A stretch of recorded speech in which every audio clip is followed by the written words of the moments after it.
सबों को जय यीशु यीशु सहाय। Praise the lord. मैं और पूरे प्रार्थना योद्धा टीम और हमारे अगवा सिस्टर एस्थर और ब्रदर राज की ओर से आप सबों का हार्दिक अभिनंदन करते हैं। आज की संध्या प्रार्थना आराधना में आप सबों का हार्दिक अभिनंदन करते हैं। इस घड़ी मैं आशा करता हूं कि आप सभी स्वस्थ होंगे, अच्छे होंगे, प्रभु की आज्ञा शिक्षा के अनुसार चलने का प्रयास कर रहे होंगे, प्रभु में बने होंगे।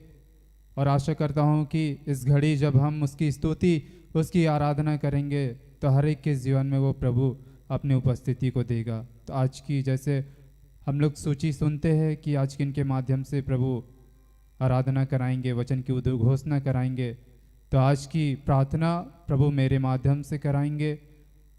और आराधना में मैं भाई सुरसेन, बहन रेनू और बहन फूलमणि आराधना करेंगे। और आज की वचन पढ़ेंगी बहन रेनू और वचन की उद्घोषणा और अंतिम प्रार्थना भाई राज के माध्यम से होगी। तो आइए इस समय हम आराधना की ओर आगे बढ़ेंगे और सभी इस घड़ी अपनी आंखों को बंद करेंगे और ईश्वर से प्रार्थना करेंगे। सभी अपनी आंखों को बंद करें। हे महान स्वर्गीय शक्तिमान प्रभु पिता, हम आपका धन्यवाद करते हैं सुंदर समय को देने के लिए पिता। हे पिता, आज के दिन हमें चुनने के लिए प्रभु आपका धन्यवाद करते हैं। हमारे शरीर को इस्तेमाल करने के लिए पिता हम आपका धन्यवाद करते हैं पिता। हे पिता, धन्यवाद करते हैं प्रभु कि निरंतर तू हमारे संग संग चलता है पिता। तू हमें कभी छोड़ता नहीं, कभी त्यागता नहीं प्रभु। हे पिता, हम अपने मन की कठोरता के कारण तुझसे दूर चले जाते हैं पिता। हे पिता परमेश्वर, आज हम हट्टी हो गए हैं प्रभु। हे पिता परमेश्वर, लेकिन आपका धन्यवाद करते हैं फिर भी तू हमसे प्रेम करता है प्रभु। हे पिता, धन्यवाद करते हैं कि पिता इस घड़ी जब हम तेरी स्तुति करेंगे, तेरी आराधना करेंगे, तो अपनी आत्मा की उपस्थिति को देगा प्रभु। हे पिता परमेश्वर, हम जानते हैं पिता कि हम तेरे मार्ग पर अच्छे से नहीं चल पाते प्रभु। हे पिता, लेकिन हम धन्यवाद करते हैं कि जब जब हम गिरते हैं पिता तो तू हमें फिर से उठाता है, फिर से खड़ा करता है पिता, फिर से वो बल और शक्ति सामर्थ्य को देता है पिता कि फिर से हम तेरे मार्ग की ओर बढ़ते हैं प्रभु। हे पिता परमेश्वर, धन्यवाद करते हैं प्रभु आज के दिन के लिए पिता। ऐसे आराधना प्रार्थना के लिए आपका धन्यवाद करते हैं। इस घड़ी जिन भी जगह पे ऐसी आराधना प्रार्थनाएं हो रही है और जिन शरीर को तूने चुना है पिता अपनी महिमा के लिए पिता, उनको आपके हाथों में समर्पित करते हैं पिता। हे पिता परमेश्वर, हर एक के मुख पे तो अपने शब्दों को देना पिता, हर एक के जीवन में तो अपनी आत्मा की उपस्थिति को देना, हर एक को बतलाना पिता कि तू उनके निरंतर संग रहता है प्रभु। हे पिता, धन्यवाद करते हैं पिता अपने जीवन के हर एक सुखों के लिए, हर एक दुखों के लिए प्रभु। हे पिता, क्योंकि हम जानते हैं कि हर एक बातें मिलकर सिर्फ और सिर्फ भलाई को उत्पन्न करती है। हे पिता परमेश्वर, तो इस घड़ी आइए पिता, हमें अपनी आत्मा से भरिए, अपनी उपस्थिति से भरिए पिता। और पिता परमेश्वर, हमें अपनी आत्मा से जोड़ के हमें एक कीजिए पिता, ताकि हम आत्मा और सच्चाई से तेरी स्तुति, तेरी आराधना कर पाए। जितने सारे लोग यूट्यूब में जुड़े हैं पिता, उनको भी आपके हाथों में समर्पित करते हैं प्रभु। और ये प्रार्थना हम यीशु के नाम से मांगते हैं। दया से सुनिए और स्वर्ग के राज्य में ग्रहण कीजिए। आमीन।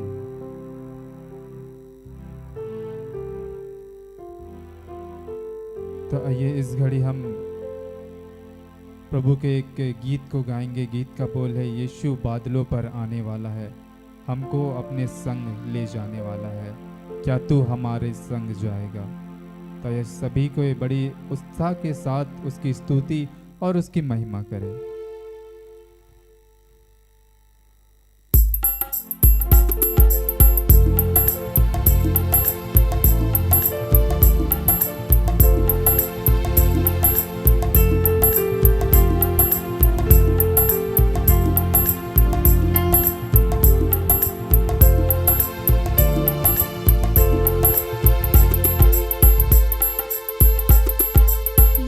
बादलों पर आने वाला है, हमको अपने संग ले जाने वाला है।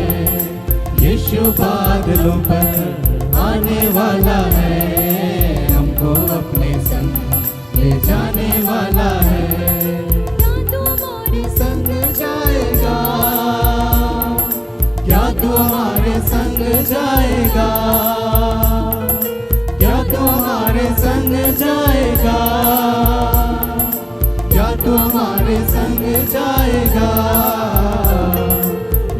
बादलों पर आने वाला है, हमको अपने संग ले जाने वाला है। यीशु बादलों पर आने वाला है, हमको अपने संग ले जाने वाला है।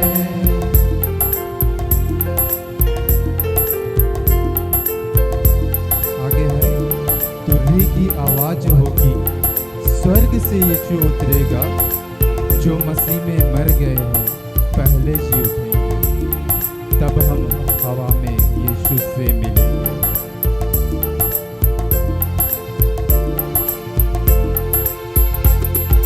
तुरही की आवाज होगी, स्वर्ग से यीशु उतरेगा, जो मसीह में मर गए हैं पहले जी उठेंगे। तुरही की आवाज होगी, स्वर्ग से यीशु उतरेगा, जो मसीह में मर गए हैं पहले जी उठेंगे। कब हम हवा में यीशु से मिलेंगे, कब हम हवा में यीशु से मिलेंगे। यीशु बादलों पर आने वाला है, हमको अपने संग ले जाने वाला है। यीशु बादलों पर आने वाला है, हमको अपने संग ले जाने वाला है।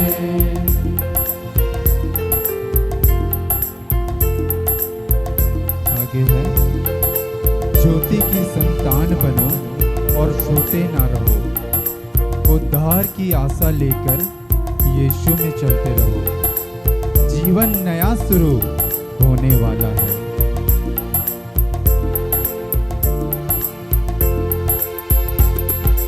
ज्योति की संतान बनो और सोते ना रहो, उद्धार की आशा लेकर यीशु में चलते रहो। ज्योति की संतान बनो और सोते ना रहो, उद्धार की आशा लेकर यीशु में चलते रहो। जीवन नया शुरू होने वाला है, जीवन नया शुरू होने वाला है। यीशु बादलों पर आने वाला है, हमको अपने संग ले जाने वाला है। यीशु बादलों पर आने वाला है, हमको अपने संग ले जाने वाला है। हमको अपने संग ले जाने वाला है, हमको अपने संग ले जाने वाला है, हमको अपने संग ले जाने वाला है।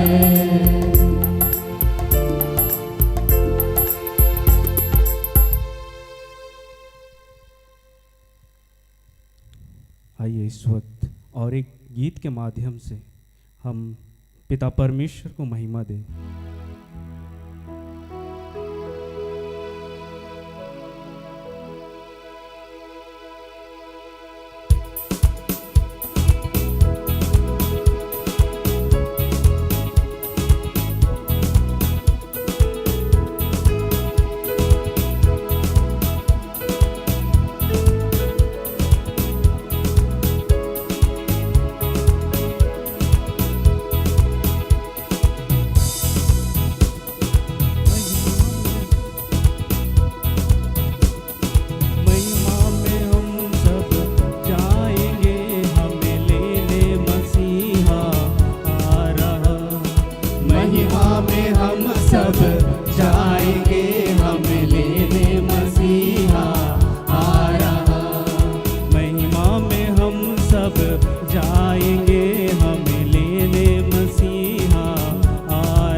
परमेश्वर के प्यारे लोगों, ताली बजाओ नाचो गाओ। परमेश्वर के प्यारे लोगों, ताली बजाओ नाचो गाओ। परमेश्वर के प्यारे लोगों,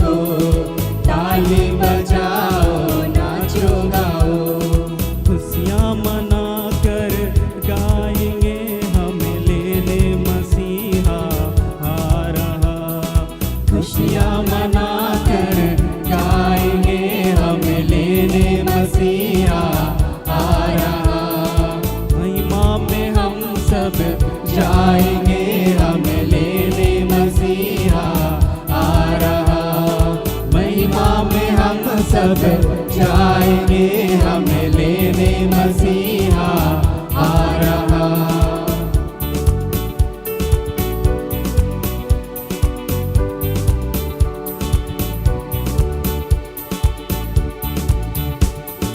सेनाओं के संग यीशु, सेनाओं के संग राजा यीशु, दुल्हन को लेने प्यारा यीशु, सेनाओं के संग राजा यीशु, दुल्हन को लेने प्यारा यीशु, सेनाओं के संग राजा यीशु, दुल्हन को लेने प्यारा यीशु, सेनाओं के संग राजा यीशु, दुल्हन को लेने प्यारा यीशु, बादलों पर वो आ रहा, हमें लेने मसीहा आ रहा।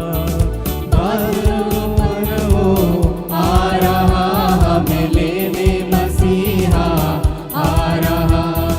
बादलों पर वो आ रहा, हमें लेने मसीहा आ रहा। बादलों पर वो आ रहा, हमें लेने मसीहा आ रहा। महिमा में हम सब जाएंगे, हमें लेने मसीहा आ रहा। महिमा में हम सब जाएंगे, हमें लेने मसीहा आ रहा।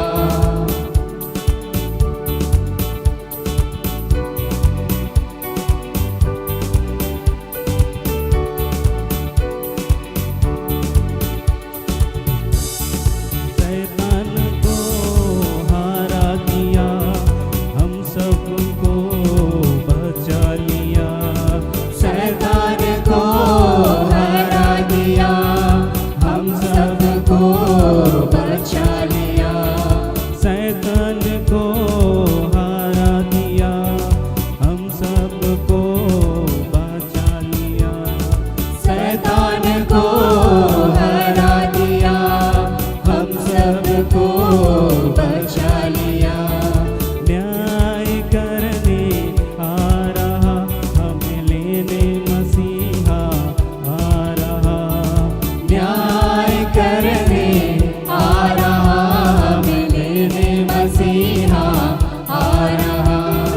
न्याय करने आ रहा, हमें लेने मसीहा आ रहा। न्याय करने आ रहा, हमें लेने मसीहा आ रहा। महिमा में हम सब जाएंगे, हमें लेने मसीहा आ रहा। महिमा में हम सब जाएंगे, हमें लेने मसीहा आ रहा। हमें लेने मसीहा आ रहा, हमें लेने मसीहा आ रहा। हमें लेने मसीहा आ रहा।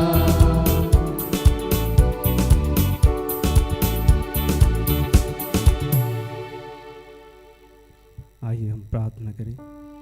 स्वर्गीय जीवित प्रेमी पिता परमेश्वर, प्रभु हम आपका धन्यवाद करते हैं पिता। आज के सुंदर आशीषित दिन के लिए धन्यवाद करते हैं प्रभु। हम धन्यवाद देते हैं इस वक्त में पिता परमेश्वर, आपने हमें अपनी महिमा के लिए खड़ा किया। और पिता परमेश्वर, हम गीतों के माध्यम से प्रभु जी हम आपको महिमा दे पाए। सच में पिता परमेश्वर, आपकी पवित्र उपस्थिति के लिए धन्यवाद करते हैं पिता। आप पिता पवित्र आत्मा इस जगह पर अपने उपस्थिति को दे और हर एक को अपने आत्मा से भरने के लिए धन्यवाद करते हैं। हम धन्यवाद देते हैं इस सुंदर गीतों के द्वारा प्रभु जी आपने अपनी महिमा को ले लिया पिता, इसके लिए आपका धन्यवाद करते हैं। और धन्यवाद के साथ ये प्रार्थना पिता यीशु आपके पवित्र मीठे नाम से मांगते हैं पिता। इसे दया से सुनकर अपने स्वर्ग राज में ग्रहण कर लीजिए। आमीन। आज के लिए यहाँ ठहराया गया वचन है जिसे प्रभु ने अपनी प्रिय दासी सिस्टर एस्थर के माध्यम से दिया है। उसे हम पाते हैं मत्ती अध्याय 24 पद संख्या 6 से 9, 12 से 14, यसाया 67, 10 से 13 और 22। मत्ती 24 6 से 9।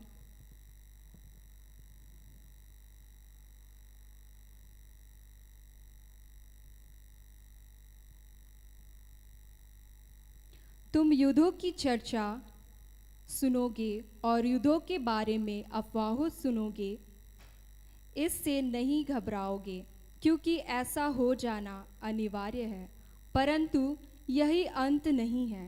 राष्ट्र के विरुद्ध राष्ट्र उठ खड़ा होगा और राज्य के विरुद्ध राज्य। जहाँ तहाँ अकाल, महामारियाँ और भूकंप होते रहेंगे। यह सब विपत्तियों का आरंभ मात्र होगा। उस समय लोग तुम्हें पकड़वा कर घोर यंत्रणा देंगे और मार डालेंगे। मेरे नाम के कारण सब राष्ट्र तुमसे बैर करेंगे।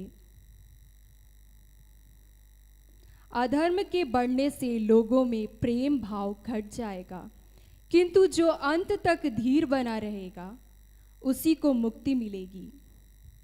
सारे संसार में राज्य की इस सुसमाचार का प्रचार किया जाएगा, जिससे सब राष्ट्रों को इसका साक्ष्य मिले, और तब अंत आ जाएगा।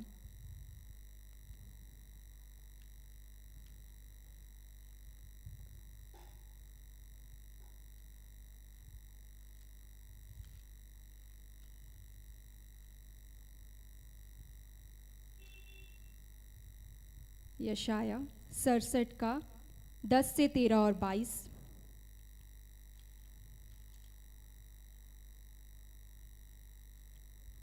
छियासठ 10 से 13 और 22। यरूशलेम के साथ आनंद मनाओ, तुम जो यरूशलेम को प्यार करते हो, उसके कारण उल्लास के गीत गाओ। तुम जो उसके लिए विलाप करते थे, उसके कारण आनंदित हो जाओ, जिससे तुम उसकी संतान होने के नाते सांत्वना का दूध पीते हुए तृप्त हो जाओ और उसकी गोद में बैठकर उसकी महिमा पर गौरव करो। क्योंकि प्रभु यह कहता है, मैं शांति को नदी की तरह और राष्ट्रों की महिमा को बाढ़ की तरह यरूशलेम की ओर बहा दूंगा। उसकी संतान को गोद में उठाया और घुटनों पर दुलारा जाएगा। जिस तरह माँ अपने पुत्र को दिलासा देती है, उसी तरह मैं तुम्हें सांत्वना दूंगा। तुम्हें यरूशलेम में दिलासा मिलेगी। 22। जिस तरह मैं वह नया आकाश और नई पृथ्वी जिसकी रचना मैं करने जा रहा हूँ अपने सामने स्थिर बनाए रखूँगा, उसी तरह मैं तुम्हारे वंश और तुम्हारे नाम को स्थिर बनाए रखूँगा। यह प्रभु की वाणी है। ईश्वर को धन्यवाद।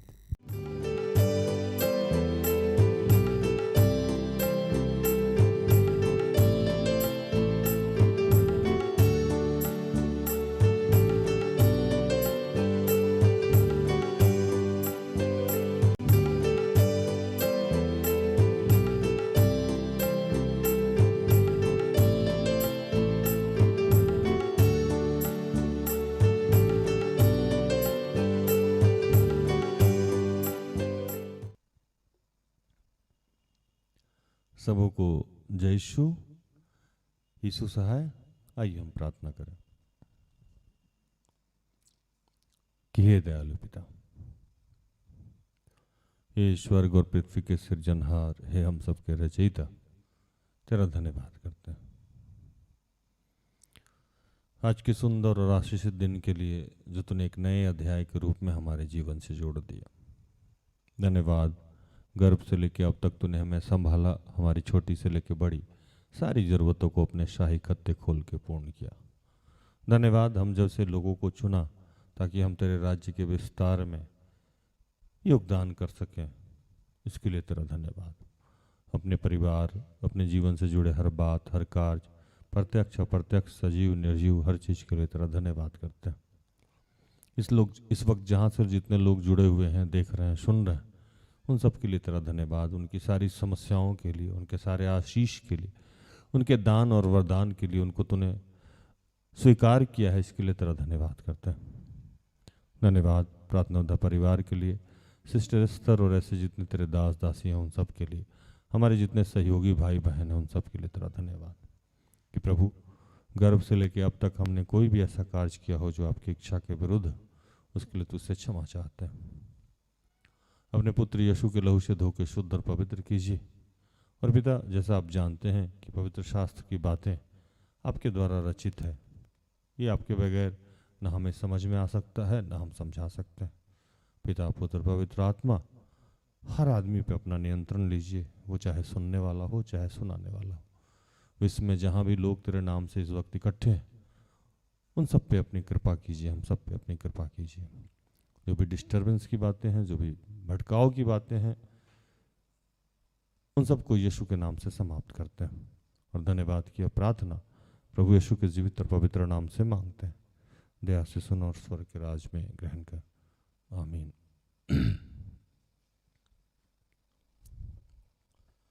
आज जो वचन मिला हम लोगों को, पहला वचन है मत्ती 24:6-9 और दूसरा वचन उसी का 12-14 और यशाया 66 10-13 और 22।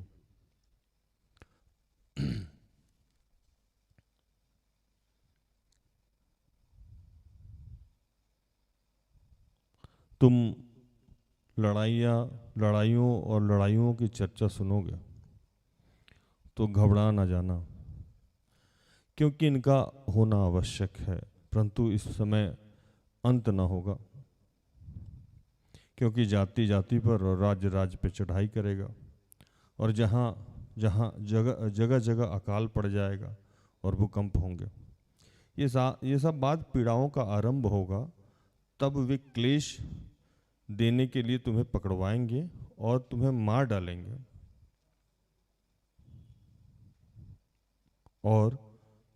डालेंगे और ये और मेरे नाम के कारण ये सब जातियों के लोग तुमसे बैर रखेंगे। अधर्म के बढ़ने से बहुतों का प्रेम ठंडा पड़ जाएगा, परंतु जो अंत तक धीरे धरेगा उसका उद्धार होगा। और राज्य का यह सुसमाचार सारे जगत में प्रचार किया जाएगा कि सब जातियां पर गवाही हो, तब अंत आ जाएगा।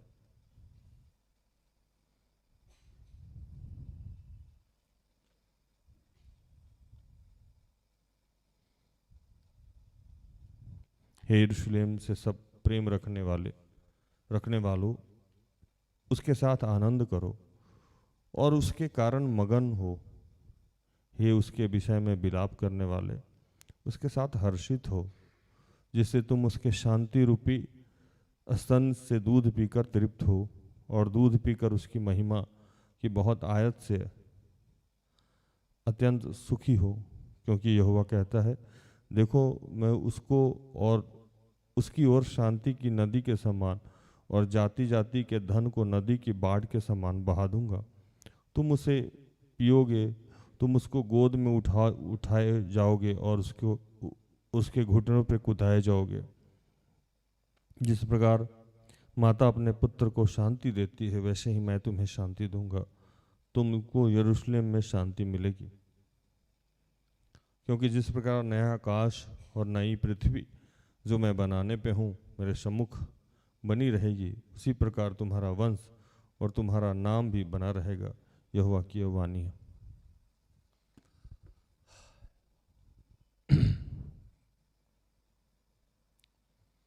वचन तो आप लोग को समझ में आ गया होगा,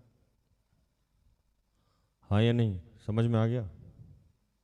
नहीं आया, किसी को नहीं आया। एक्चुअली मुझे भी नहीं आया अभी तक, है ना? कोई बात नहीं, जो लिखा है वो बताएगा।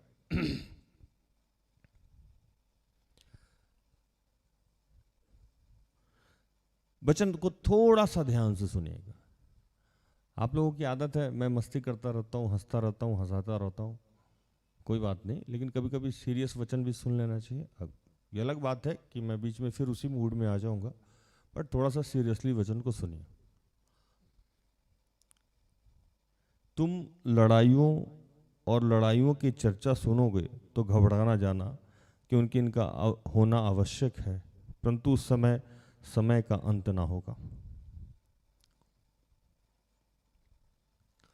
यीशु अपने शिष्यों के साथ कुछ वार्तालाप कर रहे थे और अचानक ये घटना तब की है जब यीशु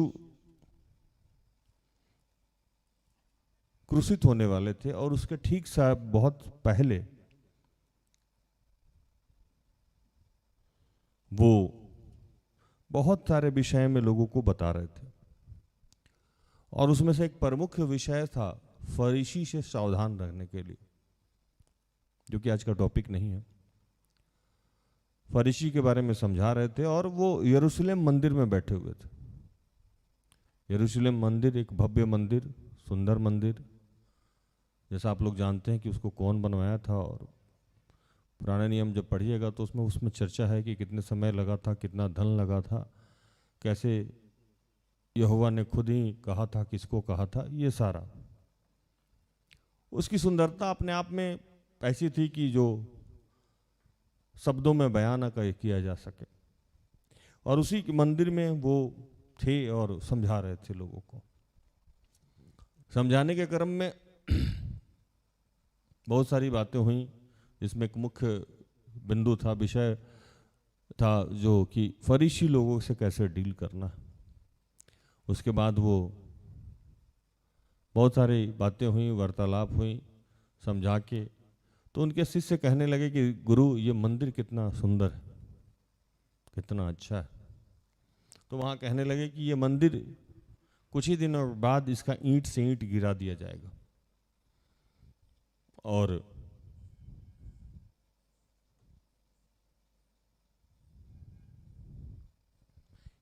सब कुछ गिरा दिया जाएगा इसका।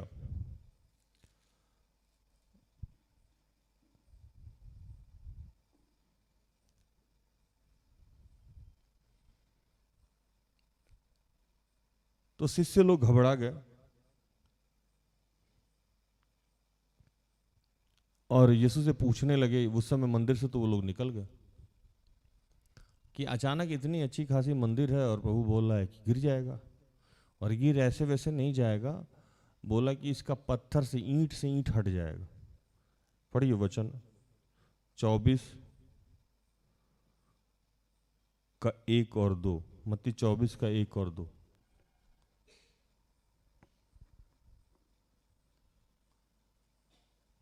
मत्ती 24 का 1 और 2। जब यीशु मंदिर से निकलकर जा रहा था तो उसके चेले उसको मंदिर की रचना दिखाने के लिए उसके पास आए। उसने उनसे कहा, क्या तुम यह सब नहीं देखते? मैं तुमसे सच कहता हूँ, यहाँ पत्थर पर पत्थर भी ना छूटेगा जो ढाया ना जाएगा। हालेलुया। एक्चुअली वो यरूशलेम मंदिर की बात कह रहे थे, लोगों को समझ में आया कि यरूशलेम मंदिर की बात कह रहे, लेकिन यीशु यरूशलेम मंदिर की बात उस समय कह रहे थे। लेकिन जब आज के वचन से इस बात को समझने का प्रयास कीजिएगा कि इस वचन के माध्यम से आज पवित्र आत्मा क्या कहा जा रहा है, तो कह रहे हैं कि कोई भी ऐसा व्यक्ति नहीं हो जिसका न्याय नहीं किया जाएगा।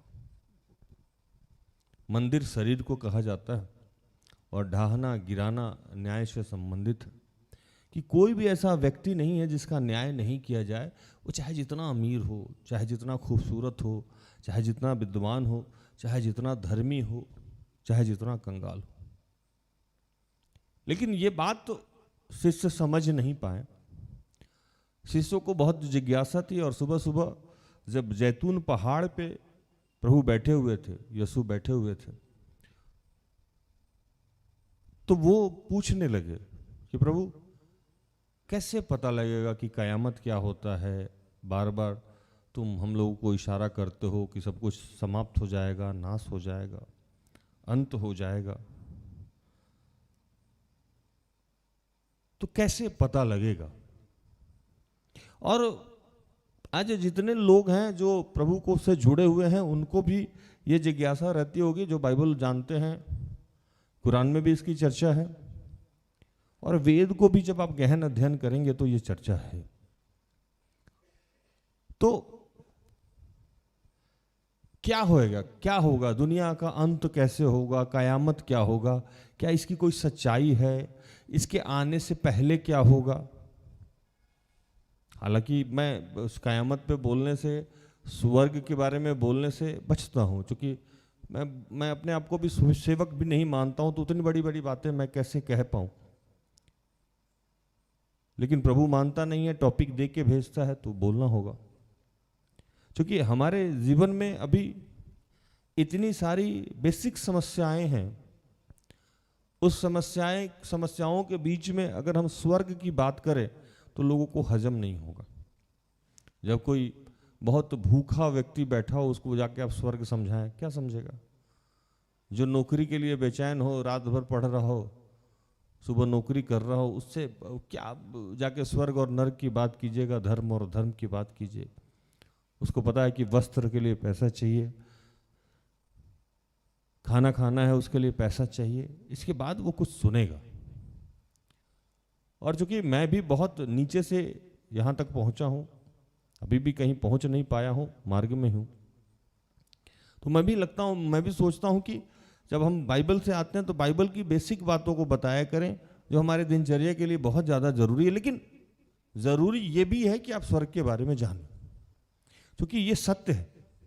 जैसे मृत्यु सत्य है, वैसे ही मृत्यु के बाद की सच्चाई भी सत्य है। जब मरना सत्य है तो मरने के बाद होगा क्या, ये भी सत्य है।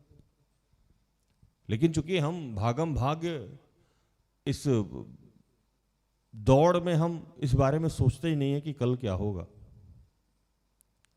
मृत्यु के बाद क्या होगा, पृथ्वी के आगे क्या है, ये सब बेकार की बातें और सोचना भी नहीं चाहते। तो यही बात उस दिन शिष्य पूछ बैठे कि आप हर बार जो ये समझाते हैं, समझाइए कि इसके आने का चिन्ह क्या होगा। कैसे हम समझेंगे कि अब दुनिया का अंत होने वाला है, कैसे हम समझेंगे कि विनाश होने वाला है, कैसे हम समझेंगे कि महिमा होने वाला है। और सुबह सुबह का वक्त था, एकांत में थे और उन्होंने पूछ दिया। पढ़िए कीर्ति 24:3-4। और जब वह जैतून पहाड़ पर बैठा था तो चेलों ने अलग उसके पास आकर कहा, हमसे कह कि ये बातें कब होंगी और तेरे आने का और जगत के अंत का क्या चिन्ह होगा। यीशु ने उनको उत्तर दिया, सावधान रहो, कोई तुम्हें ना भरमाने पाए। ये वचन इसलिए जरूरी है, किस लिए जरूरी है कि आपको कोई भ्रम में ना डाल दे। हालेलुया। सावधान रहें, आपको कोई भ्रम में ना डाल दे, आपको कोई फुसला ना दे। जैसे आज भी धर्म के नाम पे सबसे ज्यादा व्यापार होता है, सब कोई करता है, जिसके हाथ में जो लगा वो करता है, लेकिन कुछ लोग नहीं भी करते। इसीलिए मैं सबको चोर नहीं कह सकता हूं, लेकिन हाँ है, धर्म के नाम पे व्यापार होता है। तो वो हर धर्म के नाम पे व्यापार होता है, चाहे जिस भी धर्म की बात हम करें, पार्टिकुलर सिर्फ एक ही धर्म की बात नहीं करते। धर्म के नाम पे डराया भी जाता है लोगों को, ये भी सही है। तो हर धर्म वाले अपने धर्म के नाम पे डराते हैं, और डराने वाले लोग कोई और नहीं होते। डराने वाले लोग पंडित, मौलवी, पादरी, फादर, यही लोग होते हैं, पास्टर, हम ही जैसे लोग होते हैं जो लोगों को डराते हैं, जिसको बाइबल कहता है भरमाते हैं। हालेलुया। जिसको क्या कहता है बाइबल? भरमाते हैं। तो ये टॉपिक और बाइबल की बेसिक बातें आपको जानना इसलिए जरूरी है कि आपको कोई भरमाए नहीं। जैसे मैं कई बार प्रचार में कहता हूं कि इंडियन एक्ट पढ़ना चाहिए आदमी को। क्यों पढ़ना चाहिए? तो पुलिस वाला आपको बेवकूफ नहीं बना सकता। कुछ मेडिकल नॉर्म्स की जानकारी होनी चाहिए। क्यों होनी चाहिए? तो डॉक्टर आपको बेवकूफ नहीं बनाए, है ना। जैसे हम गाड़ी खरीदने जाते हैं तो गाड़ी के बारे में हम क्रॉस चेक करते हैं ताकि हमको डीलर बेवकूफ नहीं बना दे। तो हम भरमाए ना जाएं इन दिनों में, इसलिए हमें कुछ बेसिक बातें को जानना चाहिए। और बेसिक बातें में तो हम लोग रोज बातें करते ही रहते हैं, खाना क्या है, पीना क्या है, बोलना क्या है, उठना कैसे है, प्रेम कैसे दिखाना है। लेकिन बेसिक बातों में एक चीज हम लोग को और भी डराया जाता है कि कयामत तुरंत होने वाला है। एक चीज ये भी डराया जाता है कि वो बहुत बड़ा सेवक है, यीशु का आत्मा उसके साथ है। एक चीज ये भी डराया जाता है कि बिना बपतिस्मा लिए उद्धार नहीं होता। एक चीज ये भी डराया जाता है कि जब तक आप क्रिश्चियन नहीं बनिएगा आपको स्वर्ग नहीं मिलेगा। तरह तरह की कहानी किस्से सुनाए जाते हैं और हम डरे थे। तो ये डरने को बाइबल यीशु क्या कह रहे हैं कि भरमा, जब तुम्हें भरमाया जाए तो भरमना नहीं। हालेलुया। और कैसे नहीं भरमना, क्योंकि कयामत इतने आसानी से आने वाला है नहीं। मेरा आना इतना आसान नहीं होगा।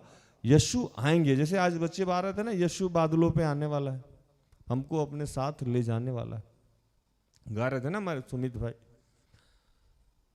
वो आएगा जरूर, लेकिन उसके आने में और अभी के समय का क्या चिन्ह होगा, कैसे हम जानेंगे कि अब बहुत अंत हो गया। हालेलुया। तो उसमें बताया जा रहा है इस आज के इसमें कि कयामत से पहले लड़ाइयां शुरू हो जाएगी। क्या हो जाएगा?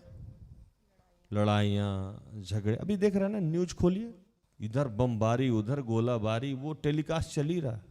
कुछ देश पे बम फेंक रहा है, कुछ देश पे तोप चला रहा है, घर का घर जला हुआ है। तो जगह जगह दंगे हो रहे हैं। आप देख रहे होंगे कि जगह जगह हिंदू के नाम पे, मुस्लिम के नाम पे, कृष्ण ईसाई के नाम पे, गरीबी के नाम पे, अमीरी के नाम पे, हर जगह वाद विवाद शुरू है, झगड़ा शुरू है। लोग एक दूसरे को मारने मरने पे तुले हुए, हम अपने धर्म की रक्षा करने पे तुले हुए। अब बताइए कितनी अजीब बात है कि हम जीसस को बचाने चलते हैं। जो पूरे सृष्टि को बचाता है उसको हम बचा रहे हैं।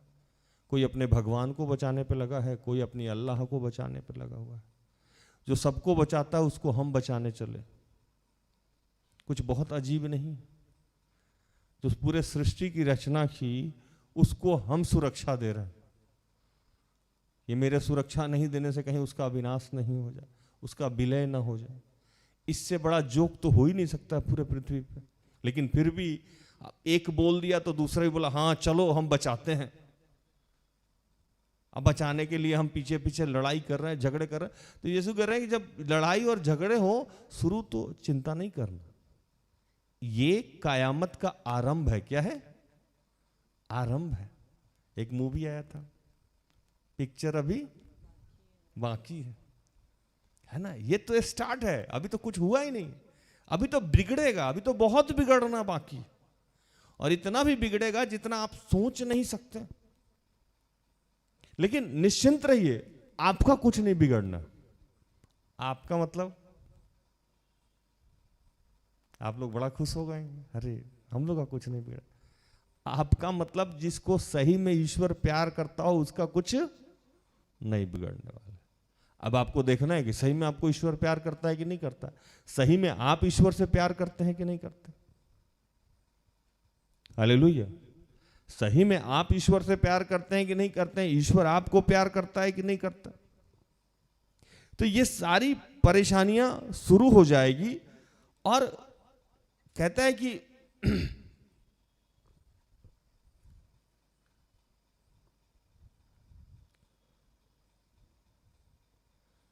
क्योंकि जाति जाति और राज राज पे चढ़ाई करेंगे और जगह जगह अकाल पड़ेंगे और भूकंप होंगे। ये सब बात पीड़ाओं का आरंभ होगी।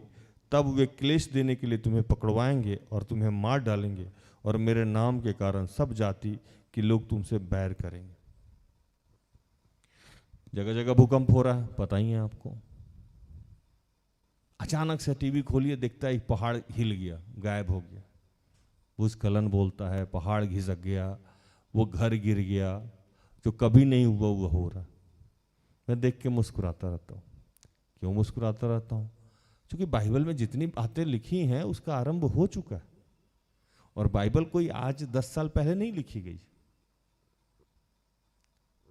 तो बोला कि ये होना है। और दूसरा कि जो लोग प्रभु के मार्ग पे चल रहे हैं, जो लोग ईश्वर के बारे में लोगों को बता रहे हैं, जो लोग यीशु के बारे में लोगों को बता रहे हैं, अगर वो सही में पवित्र आत्मा से चल रहे हैं तो उनकी बदनामी होगी, उनको परेशान किया जाएगा, उनको कष्ट भोगना पड़ेगा।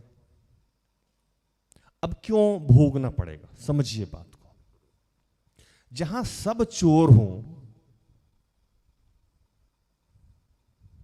वहां अगर एक साधु हो तो उसका क्या करेगा सब? टेक्निकल बात समझिए। सारे जब चोर ही हो और वहां बीच में एक साधु हो जाए तो साधु के साथ एक विडंबना है कि वो भी क्या है, क्या हो जाए, चोर हो जाए। बचने का उसका यही तरीका। इसीलिए एक वचन यहां दिया गया है, जो समझिएगा बात को। 12 अधर्म के बढ़ने से बहुतों का प्रेम ठंडा पड़ जाएगा।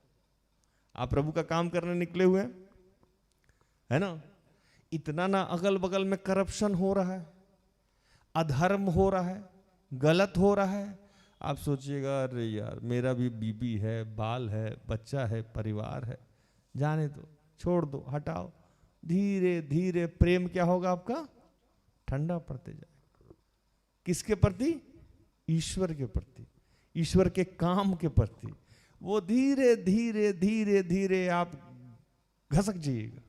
इसीलिए प्रभु बोला कि नया नया जो प्रार्थना में आता है वो लोग बहुत hallelujah hallelujah hallelujah hallelujah hallelujah hallelujah एकदम पूरा एकदम जोश से पवित्र आत्मा से एकदम लगेगा कि आज छप्पर हिला देगा, है ना?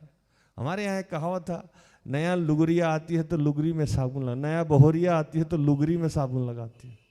लुगरी समझते हैं आप लोग? नहीं समझते। अरे कभी कभी हमारा भाषा भी सीखिए आप लोग। लुगरी बोलते हैं पुराना साड़ी जो एकदम फटने पे हो, उसमें भी दिन भर में 50 बार साबुन घिस घिस के सासू माँ को दिखा रहे, देखिए हम कितना काम करता है। जब 4 साल 5 साल 10 साल 20 साल 17 साल का शादी हो गया, सास कहीं और है, बहुत सो के अपना उठ रही, सासू माँ चाय मिल रहा है बैठिए अभी, है ना? सासू माँ खाना। अब उसको पता है अब क्या है, अब पोजीशन जो बनना था बन गया। तो आप देखे होंगे कि नया नया जिसको हथियार चलाने आता है एकदम पूरा एकदम तैयारी में रहता है ना? और जो पुराना सैनिक है आराम से सोया हुआ है, बमबारी हो रहा है, पता है मेरा ड्यूटी आएगा तो उठ के चले जाए, उसको कोई एक्साइटमेंट नहीं। इससे भी आगे और देखिए, नया नया पत्नी पत्नी देखिएगा एकदम लगेगा हाथ हाथ में लेके एकदम पूरा एकदम घूम, एयरपोर्ट रेलवे स्टेशन दूर से भी दिखता है, अच्छा नया शादी हो, दूर से ही समझ में आता है एकदम। अभी अब पुराना जोड़ा है जो 5 महीना 6 महीना 3 महीना का क्रैश कोर्स है, उसके बाद खत्म। तो वो क्या हुआ, प्रेम क्या हुआ, ठंडा पड़ जाता है ना? शुरू में जब कोई सेवकाई करने चाहता है, शुरू में जब कोई बाइबल पढ़ने जाता है, शुरू में किसी भी धर्म की बात करता है ना, तो वो हर जगह क्या करेगा, वो ध्यान का बात, धर्म का बात। हम लोग देखिए, हम लोग को कुछ आता जाता, हम लोग कभी फिल्म का बात भी कर लेते हैं, है ना, मस्ती मजाक भी कर लेते हैं। कभी कभी हम भी सोचते हैं हम सेवक है ना, ऐसे ऑल इज वेल, ऑल हाँ है काम कर रहा है, काम कर रहा है। अब बताइए, हम शाम को जाएं, पत्नी को इधर बैठाएं, आइए प्रभु का आत्मा ऐसे बात करता है। एक तो ऐसे ही वो सोचती हो कि पता नहीं किस आदमी से शादी हुआ, अब उसको भी जाके वही समझाएं, बेटी से कहें आओ पुत्री बैठो यहाँ, है ना, आओ हम मिलके आराधना करें, बोलेगी निकलो घर से, है ना, इट्स माई हाउस। अब समझ रहे हैं ना बात को? तो वैसे नहीं जी सकते हैं। इसीलिए करना क्या है कि प्रभु पहले से बताया कि जब बहुत सारा अधर्म बढ़े तो अपने अंदर, पौलुस कहा ना कि वो आग सुलगा के रखो, और आग दिखना नहीं चाहिए। खुद ही को कर इतना बुलंद कि तेरी तकदीर से पहले खुदा तुमसे खुद पूछे, बता तेरी रजा क्या। और इसके लिए ना चुपचाप कछुआ के चाल में चलना पड़ता है, ज्यादा उतावला नहीं होना पड़ता है। वचन कहता है 1 पत्रस 5:6 में कि तुम बड़ी दीनता से अपने आप को उसके हाथ में दिए रहो, वो उचित समय पे तुम्हें बढ़ाएगा। पढ़ो भी बच्चों।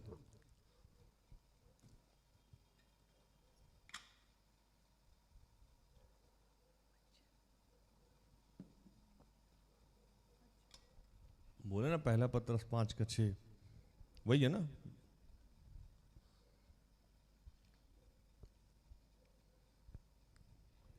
पहला पत्रस 5:6 इसलिए परमेश्वर के बलवंत हाथ के नीचे दीनता से रहो, जिससे वह तुम्हें उचित समय पर बढ़ाए। कैसे रहो? दीनता से रहो, है ना। तो क्या होगा? जब अगल बगल में अधर्म छाएगा, अगल बगल में गर्म मतलब लोग करप्ट होंगे, उस समय आपको धर्म बचाना, अपना धर्म, दुनिया का धर्म नहीं, यीशु मसीह को आपको नहीं बचाना है, अपना विश्वास बचाइए। अपना विश्वास बचाना बड़ा कठिन हो जाता है जब देख रहे हैं कि इधर इधर लोग भूख से मर रहा है।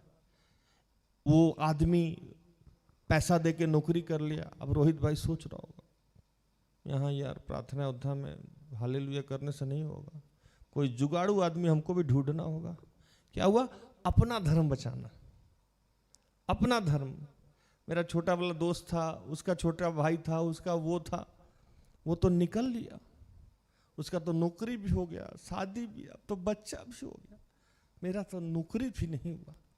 अब देख देख के ना, एक तो रिजल्ट नहीं आ रहा, ऊपर से वो तरक्की कर रहा है, टिस मारता सीधे यहाँ खट से। क्या हुआ?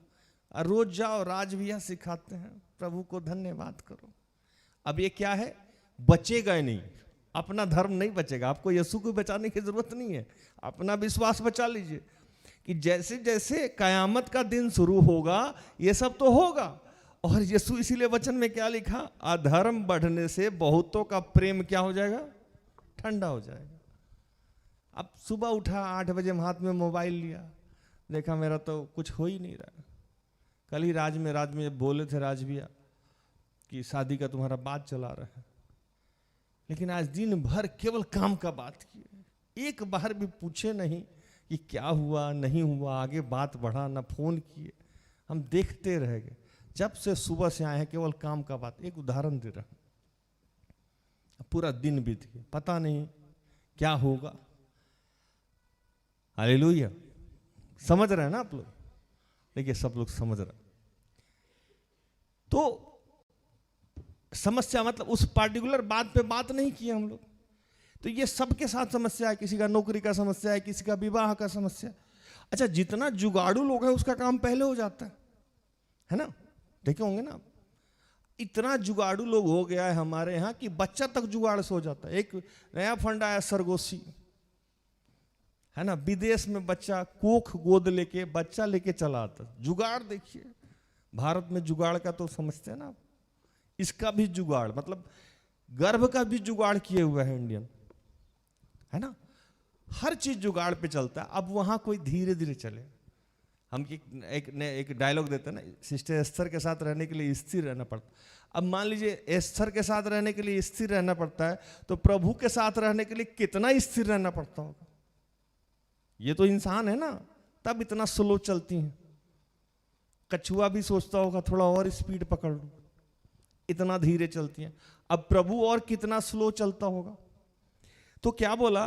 परंतु जो अंत तक धीरज धरेगा उसी का उद्धार होगा। कब तक? अंत तक। लेकिन वो पेशेंस किसी के पास नहीं है। इसीलिए प्रभु समझाया कि ये सारा जब कयामत आएगा तो भरमिए नहीं, क्योंकि अभी कयामत आने वाला नहीं है। झगड़े होंगे, झंझट होंगे, क्लेश होंगे, सब कुछ होगा, लेकिन आपको इसके अंदर भी अपना विश्वास बचा के रखना। आप आज टॉपिक का ध्यान में रखिएगा। आप धर्म को बचाने जा रहे हैं, अपने आप को बचाइए। पहले आपके अंदर जो विश्वास है उसको बचाइए। आप क्रिश्चियन धर्म को मत बचाइए, है ना। आप जब नहीं थे तब भी क्रिश्चियन धर्म था, और जब आप नहीं रहेंगे तब भी क्रिश्चियन धर्म रहेगा। आप इसके ठेकेदार मत होइए। जैसे फरीसी लोग था ना, बोला क्या हो गया था? इसके ठेकेदार हो गया था। और फरीसी लोग इतना बड़ा ठेकेदार था, कुछ सुनिए, जल्दी नहीं होगा आप लोग को, सुन लीजिए।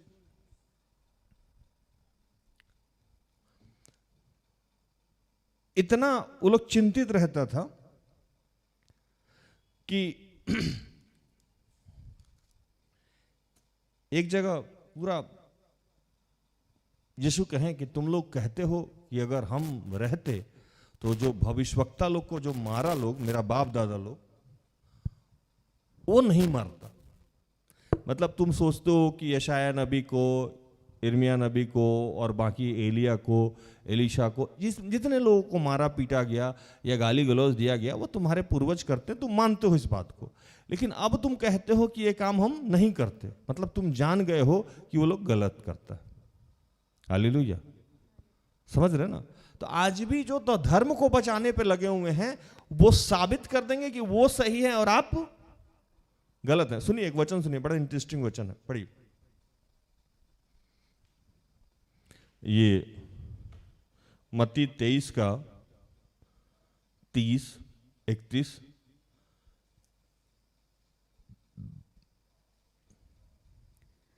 मत्ती 23 उसका 30-31। और कहते हो कि यदि हम अपने बाप दादों के दिनों में होते तो भविष्यद्वक्ताओं की हत्या में उनके साझी ना होते। इससे तो तुम अपने पर आप ही गवाही देते हो कि तुम भविष्यद्वक्ताओं के घातकों की संतान हो।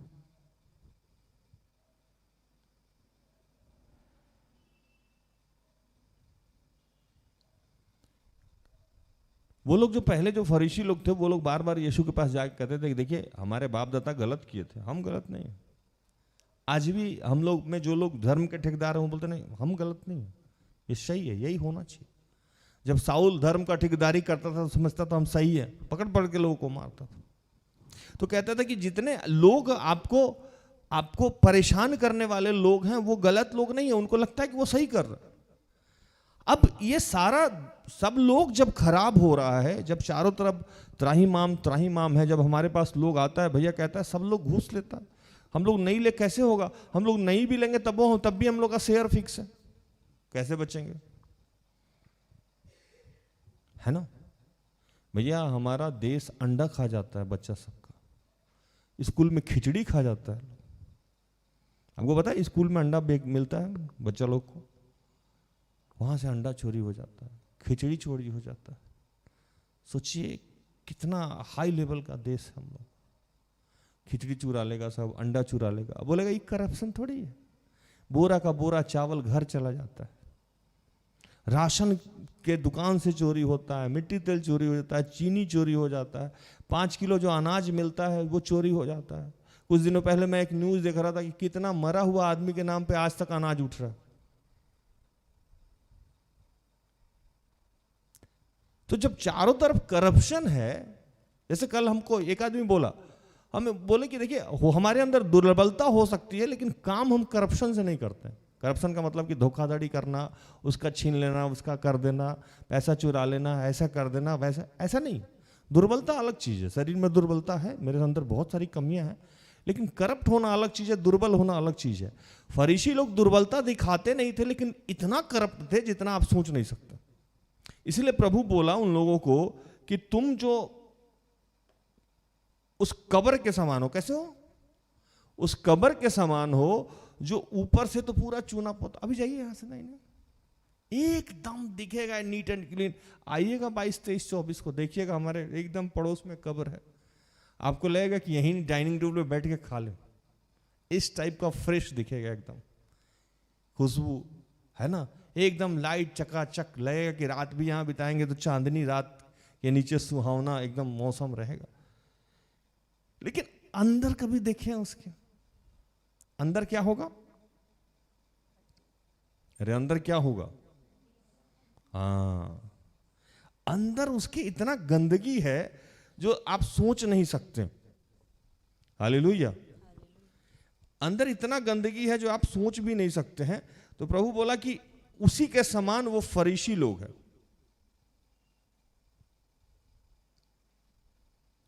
तो यहां बचने के लिए, अंत के समय में बचने के लिए एक काम करना होगा आप लोग को। एक काम ये करना होगा, 16 पढ़िए, मत्ती 10 का 16।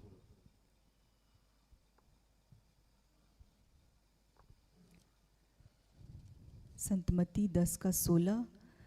देखो मैं तुम्हें भेड़ों की नाई भेड़ियों के बीच में भेजता हूँ, सो सांपों की नाई बुद्धिमान और कबूतरों की नाई भोले बनो। कैसे कैसे बनना है ये वचन याद कर लीजिएगा, बहुत डेंजर वचन दे रहे हैं हम आपको। हमेशा हम प्यार प्यार प्यार प्यार करते हैं, आज दूसरा चीज बता के जा रहे हैं आपको। फिर से वचन पढ़ेंगे कीर्ति दीदी। देखो मैं तुम्हें भेड़ों की नाई भेड़ियों के बीच में भेजता हूँ, सो सांपों की नाई बुद्धिमान और कबूतरों की नाई भोले बनो। हाँ जी, देखिए अब चारों तरफ आपके क्या खड़ा है? भेड़िया। और आप कौन है? भेड़ है ना? तो वहां बहुत बुद्धिमानी से चलना है। सांप के नाई चतुर और कबूतर के नाई भोला। कहां उलझना है और कहां नहीं उलझना है। इसीलिए प्रभु बोला तुम्हारा वचन तर्क वितर्क का कारण, हमारा वचन तर्क वितर्क का कारण नहीं हो। कोई आए बोले यसु चोर है, आगे बढ़िए। समझ गए? अभी नया नहीं लोग क्या यसु को चोर बोलो तुम, मारा एक पैट। बोले प्रभु बोला रुकिए रुकिए, सीखिए, इधर सीखिए, इधर सीखिए, इधर है ना। पतरस गया, तुरंत कान काट दिया। प्रभु क्या किया? गथसेमनी मार्ग में कान को जोड़ दिया। बोला पतरस साइड हटो, हमको देखने दो। पतरस को वो क्या कमजोर बना रहा था? कमजोर नहीं बना रहा था, वो पतरस को मजबूत बना रहा था। क्यों? तो वो जानता था कि उसने कहा था कि पतरस तुम्हारे ऊपर पूरा का पूरा कलीसिया का निर्माण करूंगा। ये अभी फटाफट तलवार चला के ना एक आदमी के सामने बहादुर बनने से पूरा भविष्य खराब कर दोगे। उसको क्या बोला गया? चतुर बनना, है ना। समझ में आया? कहां भिड़ना है, कहां नहीं भिड़ना। अंत का समय शुरू हो रहा है और अंत तक धीरज धरना। जैसे मैं एक चीज हमेशा लोगों को बताता हूं कि मैं कोई बहुत अच्छा कोटेशन दूं, कभी कभी तारीफ करना चाहिए आप, लेकिन उस कोटेशन का क्या वैल्यू है? कौन पढ़ेगा, कौन सुनेगा? लेकिन मान लीजिए कि हम यहाँ के, मान लेने में क्या जाता है, राष्ट्रपति रहते, छोटा मोटा चीज हम भी नहीं मानते, या प्रधानमंत्री रहते और हम एक लाइन बोलते, उसको लोग पढ़ता कि नहीं पढ़ता? पढ़ता। तो वहां तक पहुंचना होगा ना।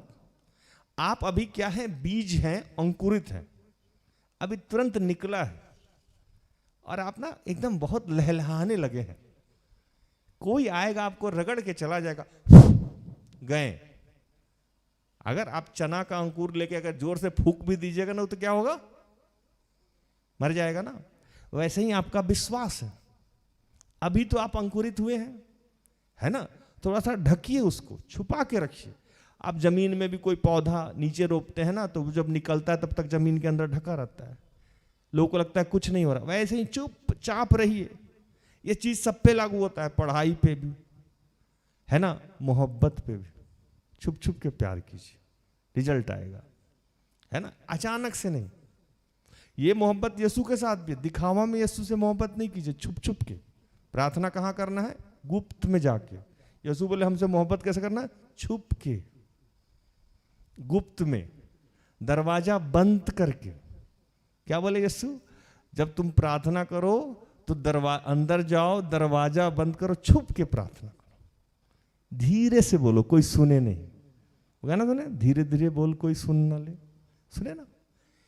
तो वो बोले छुप के प्रार्थना करो। यहां लोग जोर से चिल्ला के, एकदम लगता है कि पता नहीं वो, हालांकि वो घर में कभी प्रार्थना नहीं करता होगा, लेकिन जैसे उसको माइक दे दीजिए, है ना, या उसको दे दीजिए कुछ बोलने के लिए, तब देखिए पूरा जितना वचन जहां जहां से सुना होगा, आज सब वचन चिपका के जाएगा। फिर उतरने के बाद देखेगा बगल वाला देख रहा है कि नहीं देख रहा, मतलब वो फील भी कराएगा। तो ये लोग कौन थे? फरीसी लोग ऐसे ही होते थे।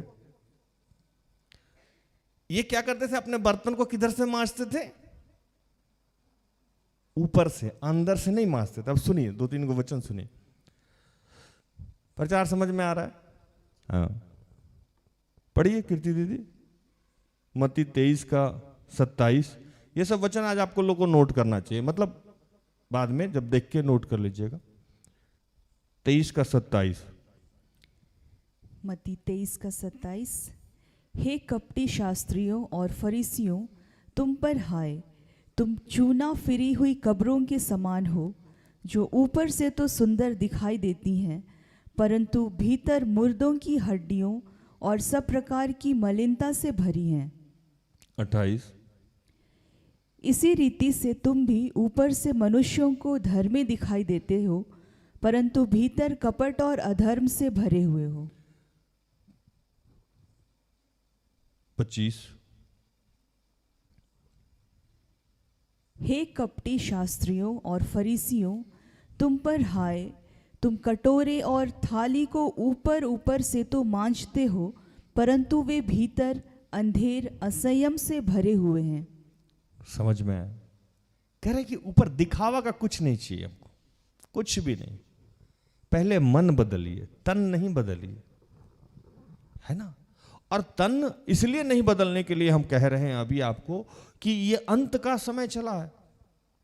अंत के समय में आप तरह तरह के विवाद में फंसिएगा, तरह तरह के समस्या में फंसिएगा। आपको मैं एक छोटी सी बात बताऊं, सिस्टर एस्थर सेवकाई की हैं 12 से। मैं 13 या 14 में इनके यहाँ प्रवेश किया। जब मुझे पता हुआ कि मैं इस सेवकाई के लिए चुना गया हूँ, कुछ दिनों तक विश्वास नहीं रहा। उसके बाद जब विश्वास हुआ, मतलब विश्वास किस बात पे विश्वास नहीं हुआ कि मेरे जैसा संसारिक ज्ञान रखने वाला आदमी इतनी सहनशील, विनम्र, मधुरभाषी महिला के साथ कैसे काम करेगा। मेरे लाइफ का सबसे बड़ा चैलेंज ये था, क्योंकि सिस्टर एस्थर और मेरे में बहुत बड़ा गैप है।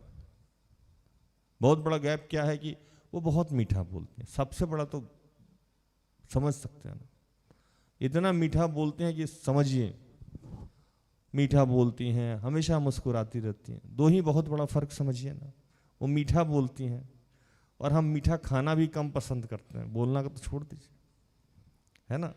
दूसरा, वो मुस्कुराती हैं और मुझे हंसने के लिए भी सोचना पड़ता है ना। जैसे बच्चे या मेरी पत्नी मूड देखती हैं, अच्छा हंस रहा है, कुछ मांग लो, इसका मतलब मैं कम हंसता हूँ। यहाँ तक कि मेरी बेटी बोलती है, रांची का मौसम और पापा का मूड कभी भी बदल जाता है। इर्द गिर्द जो लोग रहते हैं वो भी रूम में घुसने से पहले देख लेते हैं, बाद में आता है ना, चल देते हैं बेचारे। तो कितना बड़ा फर्क है। और सिस्टर एस्थर दूर से जैसू, वो लगता है खींच रही है ना। तो ये तो बहुत बड़ा फर्क है। लेकिन जब मैं काम करने चला साथ में, तो शुरू से ही जैसे बिजनेस करता था, व्यापार करता था, विधायक, मंत्री और जो भी कि सारा किस्सा है, बताने से क्या लाभ है, तो वो मैं करता था। तो मैं यहाँ आया तो मैं सोचा कि कुछ बड़ा करते हैं। जैसे मैं बचपन से सोचता था कि अगर कुछ नहीं करेंगे, अगर जूता भी सिएंगे तो पूरे शहर का सिएंगे, छोटा काम नहीं, पूरे शहर का सी लेंगे। तो जब पता लगा कि सेवकाई ही करना है, तो मैंने कहा सिस्टर एस्थर से कुछ बड़ा करेंगे। और सिस्टर एस्थर हर बात में नहीं, नो, नहीं, नो, अभी नहीं, देखते हैं, प्रार्थना करके बताते हैं। यार कब से कैसे काम चलेगा। इतना स्लो कि वहां जब मैं ढूंढने गया था और मुझे पता दिया गया, जो जेल में मेरे सहभागी, मेरे प्रेमी थे, प्रभु उनको ढेर सारा आशीष दे, उन्नत दे, समृद्ध दे, धन दे, सब कुछ दे, उनके माध्यम से सिस्टर एस्थर मेरे जीवन में आई। तो मुझे पता जेल में इनका दिया गया था कि एक लकड़ी का गेट है, एस्थर दी नाम है, खदगढ़ा में जो बस निकलता है उस गली में मिलती। बताइए, इस एड्रेस पे कोरियर जाएगा, डाक जाएगा। मैं गया, मुझ जैसे आदमी को ढूंढने में उस गली में पूरा सुबह में आधा घंटा 45 मिनट लगा और शाम में भी लगा। न लकड़ी का गेट था, न एस्थर दीदी को अगल बगल में कोई जानता था। सुन भी रही होंगी तो सोच रहे होंगे, बताइए, कोई नहीं जानता था। मैं 5-10 घर में घूमा तो मुझे बताया गया कि हाँ ये बगल में प्रार्थना होता है, कौन करता हमको नहीं पता है, उनका नाम क्या है हमको नहीं पता है। और ये लोग कहीं बाहर गए थे। मैं जब लौटा तो देखा कि जूता है। मतलब आप किसी घर में जाइएगा तो देखिएगा, जाने के समय खुला हुआ था, एकदम आश्रम की तरह सब कुछ खुला हुआ है। हम गए, अंदर कुछ नहीं दिखा, फिर झटकिली लगा के बाहर आ गए। छोटा सा लकड़ी के कलर का गेट था, लकड़ी का गेट नहीं था। बताने वाला सिपाही आदमी था। सिपाही आदमी कैसे विश्लेषण करता है समझ सकते हैं, फौजी आदमी। अब वो लकड़ी के कलर का गेट था, मैं अंदर गया, कोई नहीं मिला, कोई फोन नहीं, कोई सुविधा नहीं। मेरी भी नहीं थी उस दिन, थी ही नहीं। मेरी तो मेरी उत्पत्ति है ना। और मैं वहां से निकला और फिर जब दोबारा खादगढ़ा जहां चेक पोस्ट है वहां से गाड़ी अपना कार वापस कर रहा था, देखा 2 चप्पल बढ़ा। 2 चप्पल बढ़ा तो मेरा थोड़ा सा विश्वास बढ़ा कि यहाँ कुछ होने वाला। मैं गया वहां, 2 लड़की सामने कांटा से भरा हुआ क्रूस लगा हुआ था, जो यीशु के सर पे कांटा, लहू लुहान यीशु। देख के वो भी एकदम रोए जा रही थी, रोए जा रहे थे। हम पूछे, बहन सिस्टर एस्थर यहाँ मिलती हैं? फिर रोए जा रही है। सिस्टर एस्थर यहाँ मिलती हैं? फिर रोए जा रही है। मैंने कहा यहाँ मिलती है, हम लोग भी तो उनको ढूंढ ही रहे हैं, कहाँ मिली? बोले यार गजब हाल है, नया नया आदमी को ऐसे हड़का के बोलता है। मैं चला गया, शाम में मैं फिर पहुंचा और सिस्टर एस्थर से मुलाकात हुई।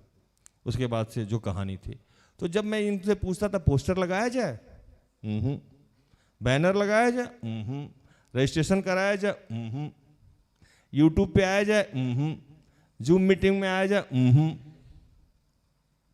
ये इतना ना बोली ना कि मेरा फीलिंग डेड होते गया। धीरे धीरे धीरे हर बात में ना, प्रभु अभी रोकने के लिए बोल रहा है, प्रभु अभी मना करने के, रजिस्ट्रेशन कराया जाए। अरे कैसे सेवकाई करेंगे हम लोग, कैसे आगे बढ़ेंगे? और सिस्टम ऐसा कि जिस दिन ये रहती थी लोग अपने आप आता था, पता नहीं कौन बता देता था। जिस दिन नहीं रहती थी लोग भी नहीं आता था। जिसका घर था वो भी जानता था कि आज छुट्टी है, सिस्टर एस्थर नहीं है, तो लोग नहीं आए। इसको कहते हैं धीरज धरना, है ना। और 20 में जब लॉकडाउन हुआ, एकदम मेरा बर्दाश्त अब बाहर हो गया, चारों तरफ बंद। मैंने कहा कि सिस्टर एस्थर अब तो मेरे ऑफिस में चल के वहां कर लीजिए प्रार्थना, कहां बैठिएगा? तो बोली हाँ प्रभु भी यही कह रहा है। वाह, 6 साल में आप पहली बार हाँ बोली, चलिए अहो भाग्य। उसके बाद मैंने कहा कि अब हाँ बोल रही, अच्छे मूड में है, जैसे उन्नति मेरा अच्छा मूड देख के बोलती है। फिर मैंने बोला जमीन ढूंढा जाए, तो हाँ। मैंने कहा वाह। फिर मैंने बोला रजिस्ट्रेशन कराया जाए, तो हाँ, लेकिन इस साल नहीं, अगले साल, है ना। अब वो रजिस्ट्रेशन कब हुआ हम लोग का? 21 में। अब मैंने सोचा कि थोड़ा सा राज और मेहनत करो, मेहनत करो। मैंने बोला यूट्यूब पे आ जाए, नहीं। मैंने कहा ये देखिए कोरोना काल है, कैसे सेवकाई करेंगे हम लोग? बताइए 14 से आप ना ना ना ना बोल के। तो एक दिन मैं पूछा कि जूम पे आया जाए, हाँ। ये जैसे हाँ बोलती थी वैसे मेरा सिस्टम ऑन। उसी दिन जूम का आईडी बना के सब लोगों के साथ। अब जूम पे 100 लोग ही जुड़े मेरे साथ। मैं परेशान, सिस्टर एस्थर यूट्यूब पे आए, यूट्यूब पे आए, नहीं अभी नहीं, अभी नहीं। एक दिन शाम में बोली प्रभु बोला यूट्यूब पे आ जाइए, यही प्रचार में थी। मैंने कहा ऑन कर। कोई सिस्टम नहीं, कुछ नहीं, मोबाइल से इन्हीं को हम लोग जूम यूट्यूब पे दिखा दी। आपको समझ में आ रहा है कोई आदमी कितना धीरे धीरे चलता होगा? कोई दिखावा नहीं, कोई पोस्टर पहनना नहीं। आज तो हो रहा है, क्योंकि प्रभु ने ये इजाजत हमको कब दिया? जो लोग कहते हैं कि हम लोग बिजनेस कर रहे हैं या व्यापार कर रहे हैं या कुछ भी कर रहे हैं, उनको मैं बता रहा हूं, अगर मुझे करना रहता तो मैं 12 से करता, 13 से करता, 14 से करता। सेवकाई तो तब से है। और ये प्रभु ने आदेश अब दिया, और अभी भी हम लोग लाइक करें, सब्सक्राइब करें, नहीं बोलते, कुछ भी नहीं बोलते। ये क्या था? ऐसे अगर आप जी सकते हैं तो आप कबूतर की नाई कैसे हैं? भोले हैं। मतलब सब कुछ भी जान के। कबूतर कैसे टुकड़ टुकड़ देखता है? आंख खोल के देखेगा, बंद करेगा, देखेगा, बंद करेगा, देखेगा। उसको लगता है जैसे कुछ आता ही नहीं है। वैसे ही मैं एक कबूतर की तरह चुपचाप सिस्टर एस्थर को देखता रहा। अब हाँ बोलेंगी, अब हाँ बोलेंगी, अब हाँ बोलेंगी। उस समय क्या था, जब मेरे मित्र मंडली के लोग बिल्डर बढ़ रहे थे, एक अपार्टमेंट बना लिया, 2 बना लिया, अरे अब तो तीसरा हो गया, वो नौकरी में चला गया, वो तो बैंक मैनेजर हो गया, उसका तो बेटा हो गया, उसका तो कार बढ़ गया। हम इधर कबूतर की तरफ धर्म की, अपने ही धर्म की हम क्या कर रहे थे, रक्षा कर रहे थे। हम किसी और की रक्षा नहीं कर रहे थे, हम अपने ही विश्वास को बचा के रखे हुए थे कि प्रभु मेरा कब। मेरी पत्नी कहती है गधा का भी टाइम आता है, इंतजार कीजिए, सब कुछ अच्छा हो जाएगा, है ना। तो अभी जब अंत काल चला है तो सारे जगह विपत्ति ही दिखाई देंगे आपको, और सब लोग दिखावा का धर्म करने वाले लोग होंगे। क्योंकि ये सेवक हैं कि नहीं है, मैं भी सेवक हूं कि नहीं हूं, ये जानने के लिए आपको बाइबल में जाना होगा, आपको खुद पवित्र आत्मा से भरना होगा। हो सकता है कि मैं भी सारा झूठ बोल के जा रहा हूं, मैं अपनी कहानी सुना रहा हूं, मैं अपने बारे में आपको समझा रहा हूं कि मैं ठीक हूं, दुनिया चोर है। मत मानिए इस बात को। आपको अंत के दिनों में बचाव के लिए, अपने आप को बचने के लिए, अपने परिवार को बचाने के लिए, अपने विश्वास को बचाने के लिए आपको किसी पे तरस खाने की जरूरत नहीं है। हालेलुया। आपको किसी और पे तरस खाने की जरूरत नहीं है, आपको बचाना है। चूंकि ये सारी बातें बाइबल में लिखी हुई हैं, और अंत ऐसे नहीं होगा दोस्त। अंत जब होगा तो उसके बारे में बाइबल कहता है कि सब कुछ खत्म हो जाएगा। मैं थोड़ा सा बता दूं जो लोग नहीं पढ़े हैं उनको, बाइबल कहता है कि सूरज अपनी रोशनी नहीं देगा, चंद्रमा चांदनी देना भूल जाएगी, सिर्फ अंधेरा होगा। और उस दिन प्रभु यीशु बादलों पे आएगा, दिखेगा, सिर्फ वही दिखेगा, वाइट सिर्फ वही दिखेगा। और वो जब दिखेगा तो अपने बाकी लोगों को इकट्ठा करेगा। बाकी लोग मतलब कौन? बाकी लोग मतलब कौन? मत्ती को, मरकुस को, योहन को, दाऊद को, हो सकता है मुझे भी, हो सकता है सिस्टर एस्थर को, एलिया को, एलिश को, एलिसा को, है ना, हो सकता है आप में से किसी को। इन सब लोगों को इकट्ठा करेगा और इकट्ठा करके बाकी लोगों का न्याय करेगा। लेकिन उस समय तक पूरा इतना करप्शन बढ़ जाएगा, इतने अत्याचार बढ़ जाएगा। जैसे प्रभु बोला ना कि मैं मेल कराने नहीं आया हूं, एक वचन में वो कहता है मैं बहन को भाई से, भाई को बहन से अलग करना है ना। कुछ दिन तक मुझे ये वचन ही नहीं समझ में आया, प्रभु तू तो मेल कराने वाला वचन प्रभु है, ये क्या बोल रहा है? बहन भाई में झगड़ा करा देगा, बेटी माँ में झगड़ा करा देगा, माँ बेटा में झगड़ा करा देगा। कैसे प्रभु? भाई भाई में तू झगड़ा करा देगा? कैसे प्रभु? ये तो गलत बात है। कहता है कि एक रहेगा, एक खेत में जाएगा, दूसरा अभी खेत में पहुंचने वाला होगा, एक को उठा लिया जाएगा, दूसरे को छोड़ दिया जाएगा। मैंने कहा ये तो बहुत अन्याय है प्रभु। तो ये समझने में मुझे समय लगा, जब पवित्र आत्मा अपना कार्य करने लगा तो मुझे समझ में आया कि मान लीजिए कि मैं और रोहित सगा भाई है। रोहित बनोगे कुछ देर के लिए? हाँ ठीक, लेकिन विश्वासी तो हम ही बनेंगे रोहित, है ना। तो मान लीजिए हम प्रभु में चल रहे हैं और रोहित प्रभु में नहीं चल रहा, तो हम दोनों में पटेगा कभी भी? हम किससे चल रहे हैं? पवित्र आत्मा के माध्यम से। और रोहित नहीं बोलेंगे रोहित, बाकी लोग तो समझ ही गया हो, है ना। रोहित किसी के माध्यम से चल रहा है, समझ ही गए। तो कभी भी पटेगा? नहीं पटेगा। तो यीशु जिसके साथ है और यीशु जिसके साथ नहीं है, वो कभी आपस में मेल रख सकता है? नहीं रख सकता। अब अगर आपके घर में किसी आदमी से आपका नहीं पट रहा है तो आपको समझ जाना होगा, इशारा काफी है। राज की बात मैं बता के जा रहा हूं। अब मान लीजिए घर में 4 आदमी हैं, एक को उठाया जाएगा कयामत के दिन और दूसरे को नहीं उठाया जाएगा, तो किसको उठाया जाएगा? जो प्रभु के मार्ग पे अंत तक धीरज धरेगा। यहां तो लोग शुरू में क्या किया? शुरू में प्रभु में चलना शुरू किया, शुरू में खूब हालेलुया हालेलुया का हुल्लड़ किया। जैसे जैसे विपत्ति आई, समस्या आया, वो जो बीज का दृष्टांत हम लोग सुनते हैं ना, आया चुगा चुरा के ले गया, जड़ नहीं पकड़ने से, बालू पे घर बनाया, पहाड़ पे घर नहीं, ये सब कहानी सुने होंगे ना।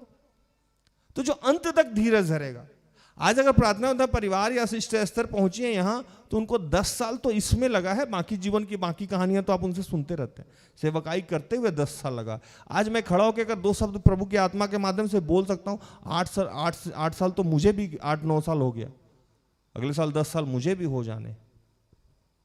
इस बीच में इतना उतार आया, चढ़ाव आया, अमीरी आई, गरीबी आई, परेशानी आई, बदनामी आई, कैरेक्टर उछाला गया, बिजनेस बताया गया, व्यापार बताया गया, सब कुछ बोला जाता है हम लोगों के लिए, लेकिन हम लोग मुस्कुराते हैं क्योंकि हम लोग को पता है कि ये अंत के दिनों का आरंभ है और ये सब होना अनिवार्य है। हालेलुया।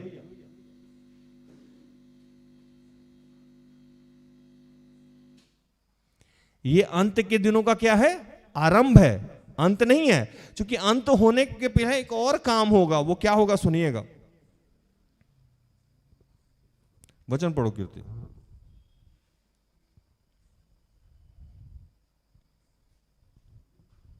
12, 13, 14 ध्यान से सुनिए। संत मत्ती 23 का 24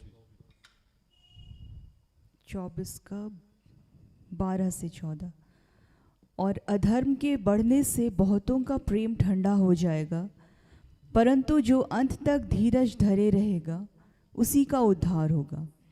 और राज्य का यह सुसमाचार सारे जगत में प्रचार किया जाएगा कि सब जातियों पर गवाही हो, तब अंत आ जाएगा। हालेलुया। मैं बार बार कहता हूं कि जब तक सबको ये पता ना लग जाए कि यीशु मसीह कौन है, तब तक अंत नहीं होगा।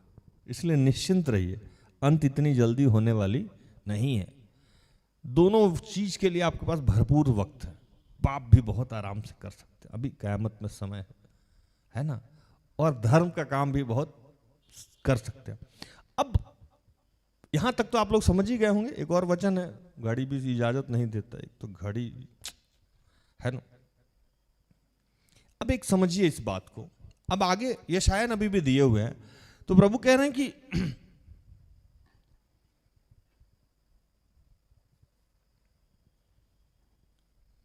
मैं सब कुछ बदल दूंगा। जो लोग ऐसा चलेंगे, जो लोग अंत तक धीरज धरेंगे, तो कहते हैं कि मैं सब कुछ बदल दूंगा। क्योंकि जिस प्रकार नया आकाश और नई पृथ्वी जो बनने पे है मेरे सम्मुख बनी रहेगी, उसी प्रकार तुम्हारा वंश और तुम्हारा नाम भी बना रहेगा। यहोवा की वाणी है। आप निश्चिंत रहें। और एक चीज मैं बराबर कहता हूं, जो आज का वचन कह रहा है, हे यरूशलेम से प्रेम रखने वालों, 10 यशाया 66 का 10, उसके साथ आनंद करो, उसके मगन हो, उसके साथ उसके विषय में विलाप ना करो। कह रहे हैं कि जो लोग प्रभु के कारण सताए जा रहे हैं, या जो लोग प्रभु में चल रहे हैं, उन पे ना आपको रोने की जरूरत नहीं। अरे रे रे, बेचारा के पास कपड़ा नहीं है, अरे रे रे, बेचारा के पास खाना नहीं है, इसका तो शादी भी नहीं हो रहा है ना, इसकी तो नौकरी भी नहीं हुई, ये बेचारी को तो बच्चा नहीं है। रोइए नहीं, है ना, रोइए नहीं। अब कहानी सुना के आगे बढ़ेंगे तब आपको समझ में आएगा। इतना आसानी से तो आप लोग समझते नहीं। लाजरुस नाम का एक आदमी था, बहुत धनी, बहुत मस्त वाला धनी, है ना। उसके सामने एक भिखारी बैठा हुआ, जितना लोग बोलते थे बेचारा, खाने के लिए नहीं, कीड़ा पड़ा हुआ है इसको, है ना। जब नया आकाश और नया पृथ्वी बना तो उसका क्या हुआ? कहां बैठा हुआ था वो? अब्राहम की गोद में, परमेश्वर के गोद में। और उस समय पानी कौन मांग रहा था? वही धनी व्यक्ति जो यहां पूरा दावत उड़ाता था ना, तो पानी मांगता था। बोला प्रभु माई बाप जाने तो हम, नहीं तो यही दशा मेरे भाई बहन का होना है। तो प्रभु उन लोगों को कह रहा है कि जो प्रभु पे नहीं चलते हैं, जो प्रभु पे चल रहे हैं, उनमें तरस मत खाइए, क्योंकि आपको पता नहीं है कि आपके साथ क्या होने वाला है। कमेंट्री करना बंद कर दीजिए, है ना। ये तो मैं आकाश की बात कर रहा हूं, नीचे की बात करते हैं। अय्यूब पे लोग जाके बड़ा हंस रहा था, ओ इवन कि उसकी पत्नी तक कोसते नहीं हो, कोसो ना, है ना। अब क्यों नहीं कोसते, जाके बोली। लेकिन अय्यूब टिका रहा, अंत तक धीर धरा। बाइबल का बहुत बड़ा हस्ती। क्या हुआ? उसी समय नया आकाश नई पृथ्वी बना। हाँ या नहीं? उसका सब कुछ उलट गया। उल्टा कि नहीं उल्टा? जो चाचा सिस्टर एस्थर को घर से निकाल रहे थे, बड़ा तरस रहे, बेचारी अनाथ गरीब, कोई आगे पीछे नहीं। बदला कि नहीं बदला? आज इनका नया आकाश नई पृथ्वी हुआ कि नहीं हुआ? अरे हुआ कि नहीं हुआ? हुआ। सब कुछ यही बदला। तो दोनों ही तरीका से अगर आप देखें, सांसारिक तरीका से भी मैं बता रहा हूं और ऊपर ऊपर नीचे ऊपर दोनों। इसलिए मैं बोलता हूं कि स्वर्ग यहां भी मिलेगा वहां भी मिलेगा। इसलिए अगर आपके पे कोई तरस खा रहा है या आप अपने ऊपर तरस मत खाइए। ये कह रहा है प्रभु, ये खुश होने का समय है। कैसे समय है? हे यरूशलेम से सब प्रेम रखने वाले, उसके साथ आनंद करो, उसके कारण मगन हो, उसके विषय में विलाप ना करो, उसके साथ हर्षित हो। हर्षित हो। जिस प्रकार माता अपने पुत्र को शांति देती हो, मैं भी तुम्हें शांति दूंगा, तुम यरूशलेम में शांति पाओगे। यीशु के साथ भी यही घटना घट रही थी। यीशु पे लोग तरस खा रहा था, रो रहा था, उतर जाओ उतर जाओ, तुम तो ईश्वर के पुत्र हो, बचा लो अपने आप को। भाला मारा, बर्छी मारा, खून बहाया, लहू बहाया, कोड़ा मारा, सब किया। उनके शिष्यों के साथ भी यही होता रहा। इधर भागे उधर भागे, मुर्ग के बांध देने के पहले इधर भगड़े उधर भगड़े, सब कोई अपने अपने रूम में बंद रहे, भागते फिरे, ये करते फिरे और बच गए। उनके लिए नया आकाश हुआ, नया पृथ्वी हुआ कि नहीं? आपको जान के बड़ी ताज्जुब होगी। एक चीज है जो मैं आपको बताऊं, यीशु भी अपने शिष्य को जब काम करने के लिए भेज रहे थे, जब प्रेरिताई के लिए भेज रहे थे, तो वो बता रहे थे। ये एक दिन मैंने प्रचार भी किया था, शायद आपको याद हो कि नहीं हो, कि कह रहे थे कि ये सारी घटनाएं तुम्हारे साथ घटेगी और तुम बचना इन लोगों से।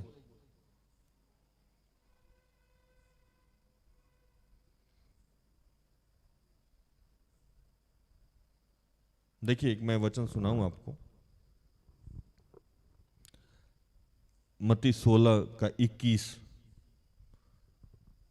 22 और 23।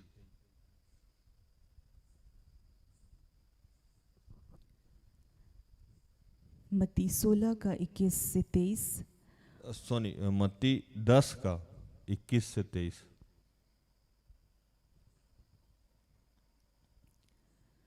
मत्ती 10 का 21 से 23, 19 से 23। 19 से 23। जब वे तुम्हें पकड़वाएंगे तो यह चिंता ना करना कि हम किस रीति से या क्या कहेंगे, क्योंकि जो कुछ तुमको कहना होगा वह उसी घड़ी तुम्हें बता दिया जाएगा। क्योंकि बोलने वाले तुम नहीं हो, परंतु तुम्हारे पिता का आत्मा तुम में बोलता है। भाई भाई को और पिता पुत्र को घात के लिए सौंपेंगे, और लड़के वाले माता पिता के विरोध में उठकर उन्हें मरवा डालेंगे।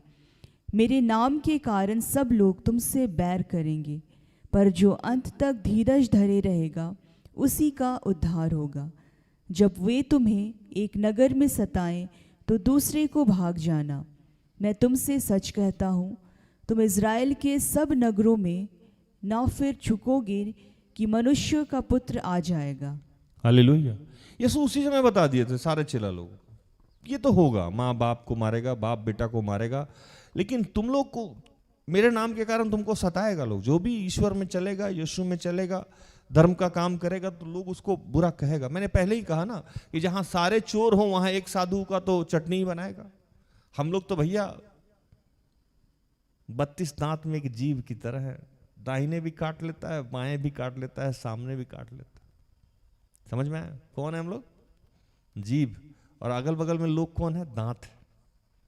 अपना ही दांत अपने ही जीव को काट लेता है। तो बहुत सुरक्षा से इधर भी सटके रहते हैं, इधर भी चुपचाप रहते, जीव को अंदर करके रखते, जैसे बात काटा। तो ये यीशु पहले भी बता के रखे थे, लेकिन एक चीज बड़ा प्यार से यीशु समझे, इधर प्रचार करना, इधर इधर पकड़े तो पकड़ना हाथ में नहीं है ना, फिसल जाना। साबुन देखे हैं नहाते समय, इधर दबाइएगा उधर, उधर दबाइएगा उधर, फिसल जाता है ना। सॉलिटरी होना, निकल जाइए, सरक जाइए, है ना। सांप, चतुर सांप क्या होता है, पूंछ अपना धीरे से निकाल लेता है, कबूतर को पकड़ने जाइए फुड़ से उड़ जाता है ना। तो ये सारी बातें बताई गई थी, इसलिए जो हम लोगों पे रोते हैं, जो विश्वासी पे रोते हैं, या मैं अपने आप को विश्वासी कैसे कहूं, आप वैसे लोगों पे रो रहे हैं जो प्रभु में चल रहे हैं या सताए जा रहे हैं, तो उनके लिए मत रोइए, क्योंकि उनका तो सब कुछ बदल जाएगा। आपका क्या होगा जनाब अली, जो लोग प्रभु पे नहीं चलते। मेरा तो जो होना होगा वो हो ही जाएगा, अभी हो ही रहा है, 10 साल से तो हो ही रहा है, आगे भी जो हो जाएगा। तो प्रभु कह रहे हैं निश्चिंत रहिए और खुश रहिए। ऐसे लोग जब आपको मिल जाएं जो सही में प्रभु पे चलते हैं, तो प्रभु बोला बाइबल में कि इन लोगों के साथ खुशी मनाइए, गम मत मनाइए। अब जैसे यीशु के मरने, पता था कि कल पकड़ा जाएंगे, बैठा लोग रोटी वोटी खाया, प्रभु भोज हुआ, खुशी से मनाया। ऐसा थोड़ा था कि रात में बैठ के रो रहा था, रोना नहीं है, क्योंकि यीशु का मरना नहीं था, वो फिर से उनका जीना था। हम मर भी जाए तो क्या हुआ, हम जी जाते हैं, क्योंकि हमारा तो इसीलिए निर्माण ही हुआ है कि हमको पहले मरना है फिर जीना है। हमें सांसारिक रूप से मरना है और आत्मिक रूप से जीना है, और सांसारिक रूप से मरने में बहुत कष्ट होता है।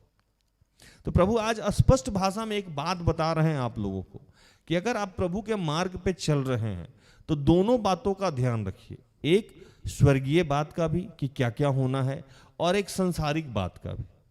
दूसरी बात कि आप चलिएगा तो आपको परेशानी आएंगी ही आएंगी, लेकिन इसमें आपको अंत तक धीरज धरना है।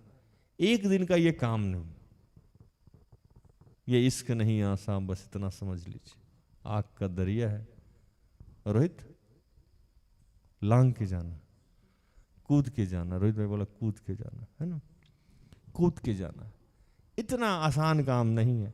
एक आदमी आया मेरे पास, कहा भैया हमको सेवक बना दीजिए। कैसे बना दे भाई, यहाँ कोई मशीन रखे, हम इधर से डाले उधर से निकल गए, सेवक बन गए। या कोट पैंट पहना दे, हम कैसे सेवक बना दे। आज तक तो हम सेवक बने ही नहीं। नहीं हमको सेवक बनना है। हमको सुनिए, सेवक बनना है ना। और आपके घर में 2 बेटा है 2 बेटी है, आप हैं किसी और जाति धर्म से, है ना। हाँ भैया, मतलब कल के डेट में आपके बेटा और बेटी का शादी किस धर्म में कीजिएगा? बोला अपने धर्म में। हम कि कैसे होगा, जब आप सेवक बन जाइएगा कोई आपको बेटा बेटी का शादी करने देगा? चुप हो गया। सच्चाई है कि नहीं? आप किसी और धर्म से हैं और अचानक से आप सेवकाई करने लगिए, आपके बाल बच्चे के शादी में दिक्कत होगी कि नहीं होगी? अरे होगी कि नहीं होगी? होगी। मैं बताऊं, इतना कठिन काम है ये कि अचानक से आप किसी और धर्म में हैं और किसी और में धर्म में आ गए, सारा संसारिक जो संस्कार है ना, मरने पे कब्र नहीं मिलेगा आपको, उधर जलाने नहीं देगा, इधर फूकने नहीं, इधर गाड़ने नहीं देगा। आप लटके हुए हैं बीच में। उधर वाला बोला अब तो तुम छोड़ दिए हो, इधर वाला बोला तुम्हारा तो एंट्री नहीं। आप बीच में आप पेंडुलम जैसे लटके हुए हैं। डेड बॉडी घर पे पड़ा हुआ है, मैं कहाँ जाऊं होता नहीं फैसला। एक तरफ उसका घर, एक तरफ मैं कदा, किधर जाए पता ही नहीं, लटका हुआ है। इतना आसान थोड़े ही है यार, धर्म बदलना, काम बदलना, विश्वास में आना बहुत कठिन काम है, मजाक नहीं है। लेकिन प्रभु बोला कि विश्वास में अगर आप बने हुए हैं, धीरे धीरे, अचानक, सबको अचानक एकदम आ जाना है सामने, तुरंत तुरंत हमको सेवकाई करना है, तुरंत हमको पुलपिट चाहिए, तुरंत हमको माइक चाहिए, तुरंत हमको आराधक बन जाना है ना। वो तुरंत जैसे वो गैस बैलून में नहीं भर देते हैं, आराम से उड़ता है, धीरे धीरे धीरे धीरे। पहले वो 2 फीट का था बैलून, धीरे धीरे धीरे धीरे धीरे कितना बैलून हो जाता है, छोटा हो जाता है, हवा निकल गया उसका, कुछ गया काम।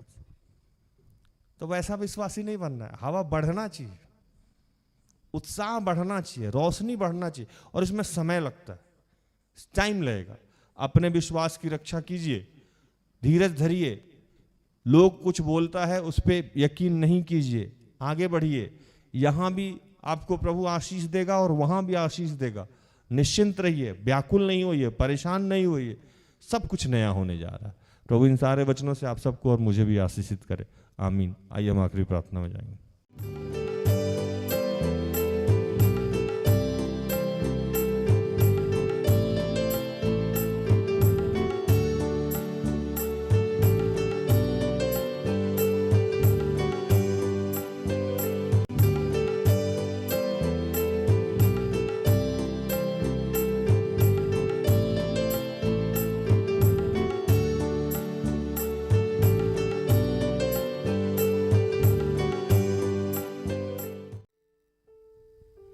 आइए हम प्रार्थना करेंगे।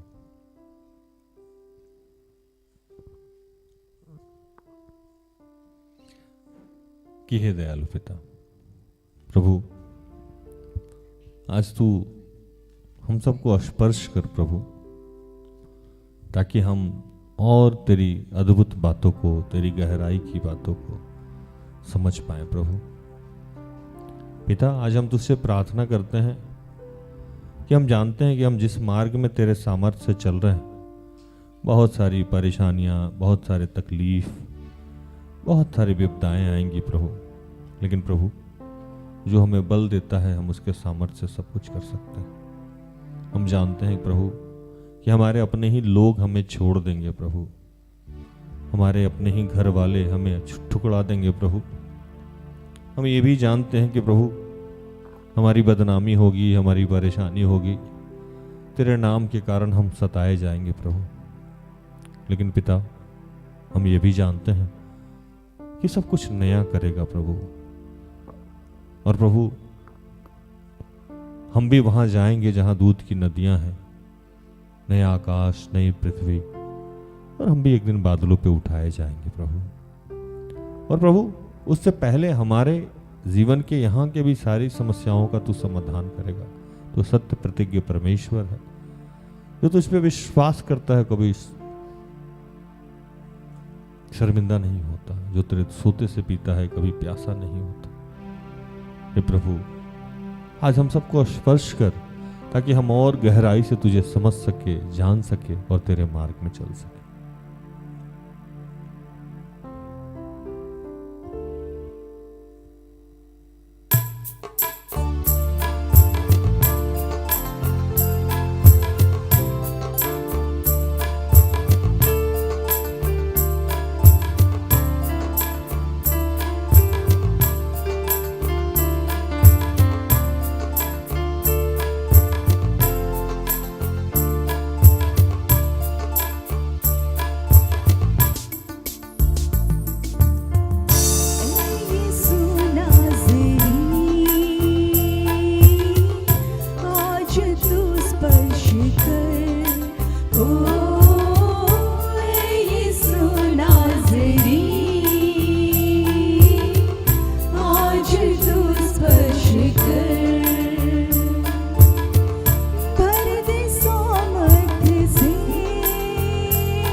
हे पिता मैं प्रार्थना करता हूँ उन तमाम गर्भवती महिलाओं के लिए, ऐसे जितने लोग गर्भ को धारण किए हुए हैं प्रभु पूरे विश्व में, उनको मैं तेरे हाथों में समर्पित करता हूँ। गर्भ में पल रहे बच्चों को तेरे हाथों में समर्पित करता हूँ, जच्चे और बच्चे को मैं तेरे हाथों में समर्पित करता हूँ। पिता इस वक्त जितने लोग प्रसव पीड़ा से जूझ रहे हैं हॉस्पिटल में, प्रभु उनको मैं तेरे हाथों में देता हूँ।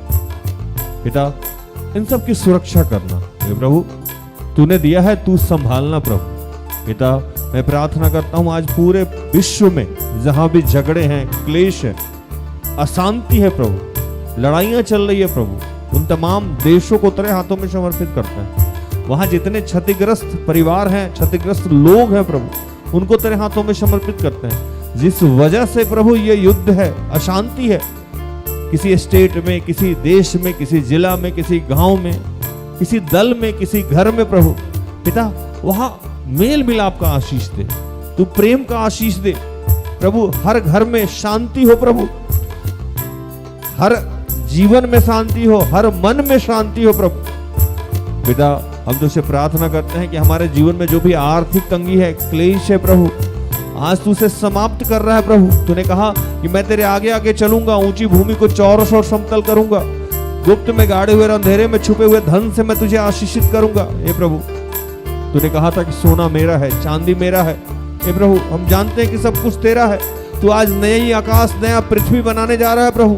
हमारे जीवन की सारी समस्याओं का समाधान करने जा रहा है पिता। हम तेरा धन्यवाद करते हैं।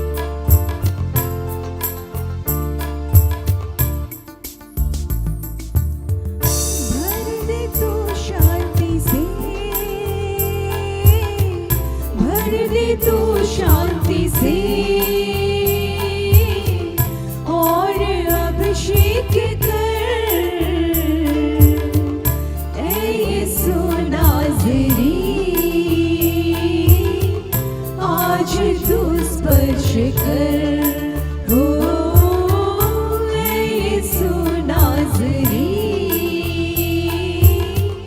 आज तू स्पर्श कर।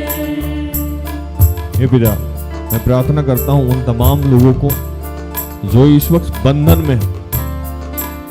मैं प्रार्थना करता हूं प्रभु, जो लोग भी क्रोध के बंधन में है, निराशा के बंधन में है, कोर्ट केस के बंधन में है, बीमारी के बंधन में है, हीन भावना के बंधन में है, अविश्वास के बंधन में है प्रभु, घमंड के बंधन में है प्रभु। प्रभु, उन सब से तू आज चंगाई दे रहा। हे पिता, तेरा स्पर्श हम सबको आज शुद्ध और पवित्र कर रहा है। तेरी उपस्थिति आज हमारे सारे बंधनों को तोड़ रही है। हमने सत्य को जाना है और सत्य हमें स्वतंत्र कर रहा है। जितने लोग बीमार हैं, मैं उनके लिए प्रार्थना करता हूं। पूरे विश्व में जितने लोग भी जिस भी बीमारी से जूझ रहे हैं, जिनके भी पैर में घाव है प्रभु, उनके लिए मैं प्रार्थना करता हूं। तूने कहा था कि किसी जड़ी बूटी और लेप के द्वारा नहीं प्रभु, तेरे वचनों ने चंगा किया है। इस वचन के नियमित जितने लोगों के नस का घिंचाव हो रहा है प्रभु, पूरे बॉडी में कहीं स्वेलिंग है, घिंचाव है, घुटने में कहीं दर्द हो रहा है, लिकोरिया है प्रभु, इन तमाम बीमारियों से तू मुक्त कर रहा है पिता। इस वक्त मुक्त कर रहा है प्रभु। नस खिंचाव से तू बहुत सारे लोगों को इस वक्त आजाद किया है पिता।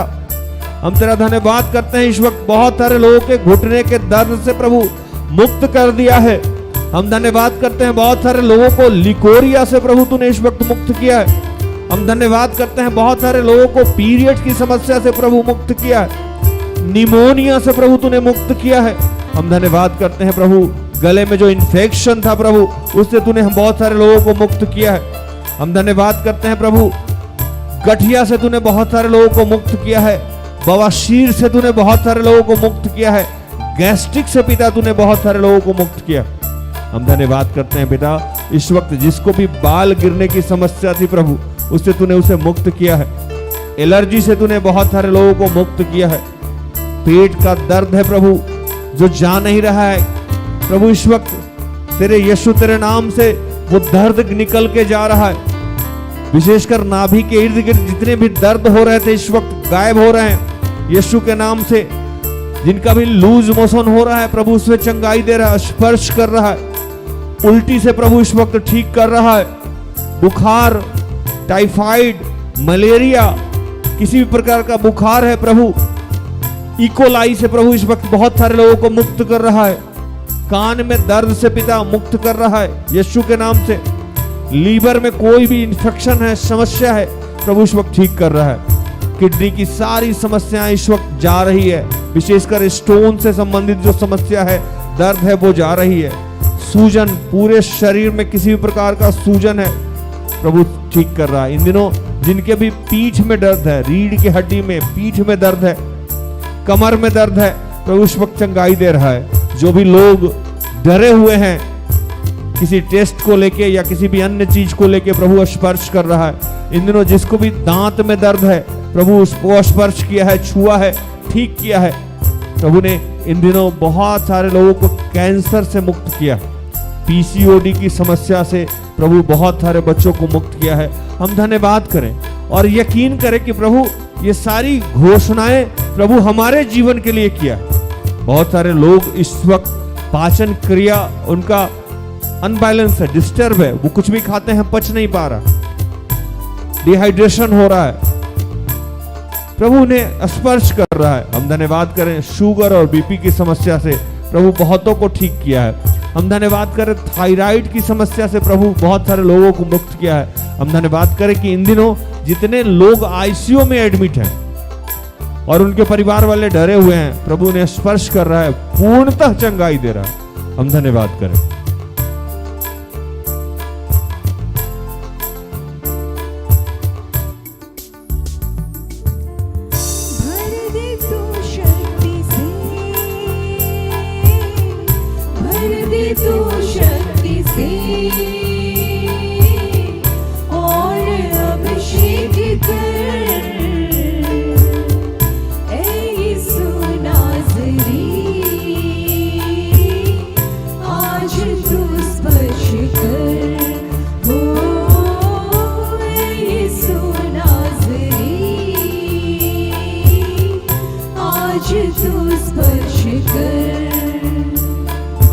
हे दयालु पिता, उन तमाम बुजुर्ग लोगों के लिए मैं प्रार्थना करता हूँ, माताओं के लिए, जो बुजुर्ग माता पिता हैं उनके लिए, जो विधवा विधुर हैं उनके लिए।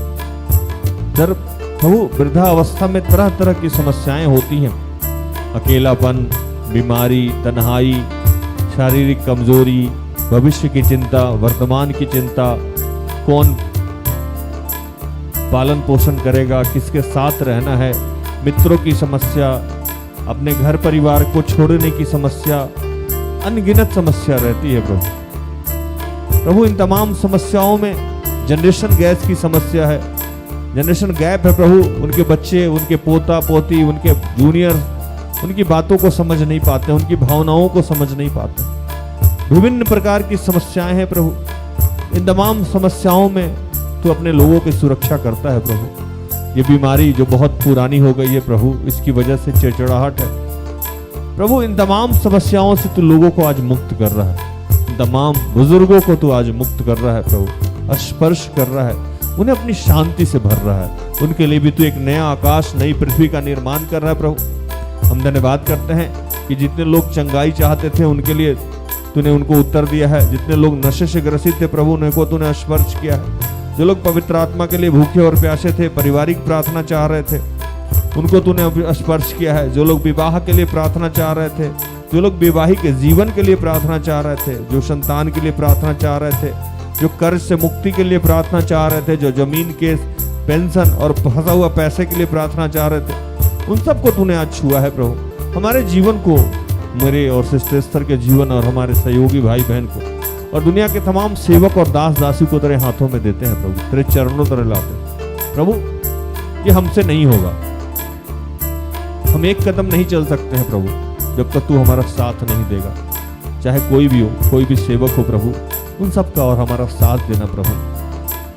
हम इस दुनिया में प्रभु जीव की तरह हो गए हैं, चारों तरफ दांत ही दांत है प्रभु, अधर्म ही अधर्म है प्रभु। हम कैसे चले प्रभु? हम भी थकने लगे हैं, हम भी हारने लगे हैं, हमारी भी जरूरतें हैं प्रभु, हमारे साथ भी समस्याएं हैं प्रभु, हम भी इसी समाज में रहते हैं प्रभु। हमारी सुरक्षा करना, जैसे मूसा की थी, जैसे एलिया का करा था आपने, जैसे एलीशा का किया था, जैसे आपने यीशु का किया था, हमारी भी सुरक्षा करना प्रभु। हम तेरा धन्यवाद करते हैं, तू आज हमारे साथ खड़ा है, इसलिए तेरा धन्यवाद करते हैं।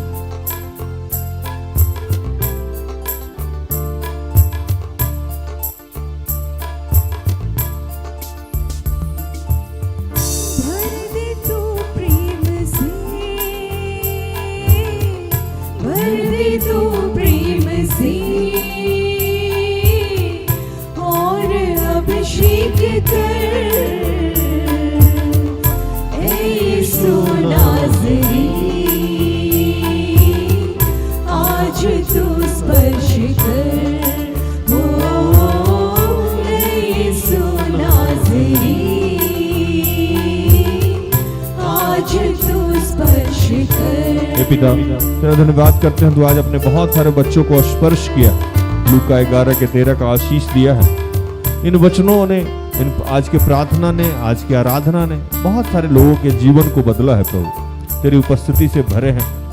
हम धन्यवाद करते हैं अनीमा के लिए, प्रेमलता के लिए, मनीष के लिए, सतीश के लिए, सुरेश, अनामिका के लिए, अनुज, अनुपम के लिए, इवान के लिए तेरा धन्यवाद करते हैं पिता, ईशान के लिए, राजेश के लिए, प्रेरित के लिए, नीता, कमलावंती के लिए, हर्ष के लिए, प्रज्ञा के लिए, जोशफिना के लिए, अजय के लिए, कीर्ति के लिए, अनीशा, राकेश, प्रियंका के लिए, अनुपमा के लिए, निशा, अंशुराज के लिए, राजकुमारी, रेणु, अंजू के लिए, मंजू के लिए, नीलिमा, नीलम के लिए।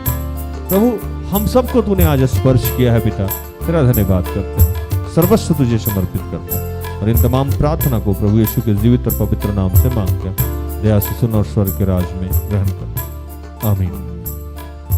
तो धन्यवाद, प्रभु आप सबको आशीष दे। आशा करते हैं कि आज के प्रार्थना से, आराधना से, वचनों की उद्घोषणा, अंतिम प्रार्थना से प्रभु ने आप सबको स्पर्श किया होगा। प्रार्थना उद्धार परिवार निरंतर आपका आभारी है, आप हमारे साथ हैं, हमारा सहयोग करते हैं। आज के लिए इजाजत दीजिए, कल संध्या 5:30 में हमारी आपकी फिर से मुलाकात हो जाएगी।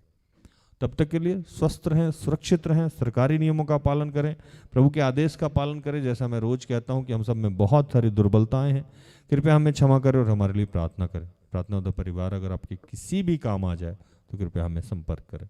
हम सब अपने आप को धन्य समझेंगे। प्रभु आपको आशीष दे। जय यीशु, यीशु सहाय। Praise the lord. Good night, good bye. सारे दिल से, सारे मन से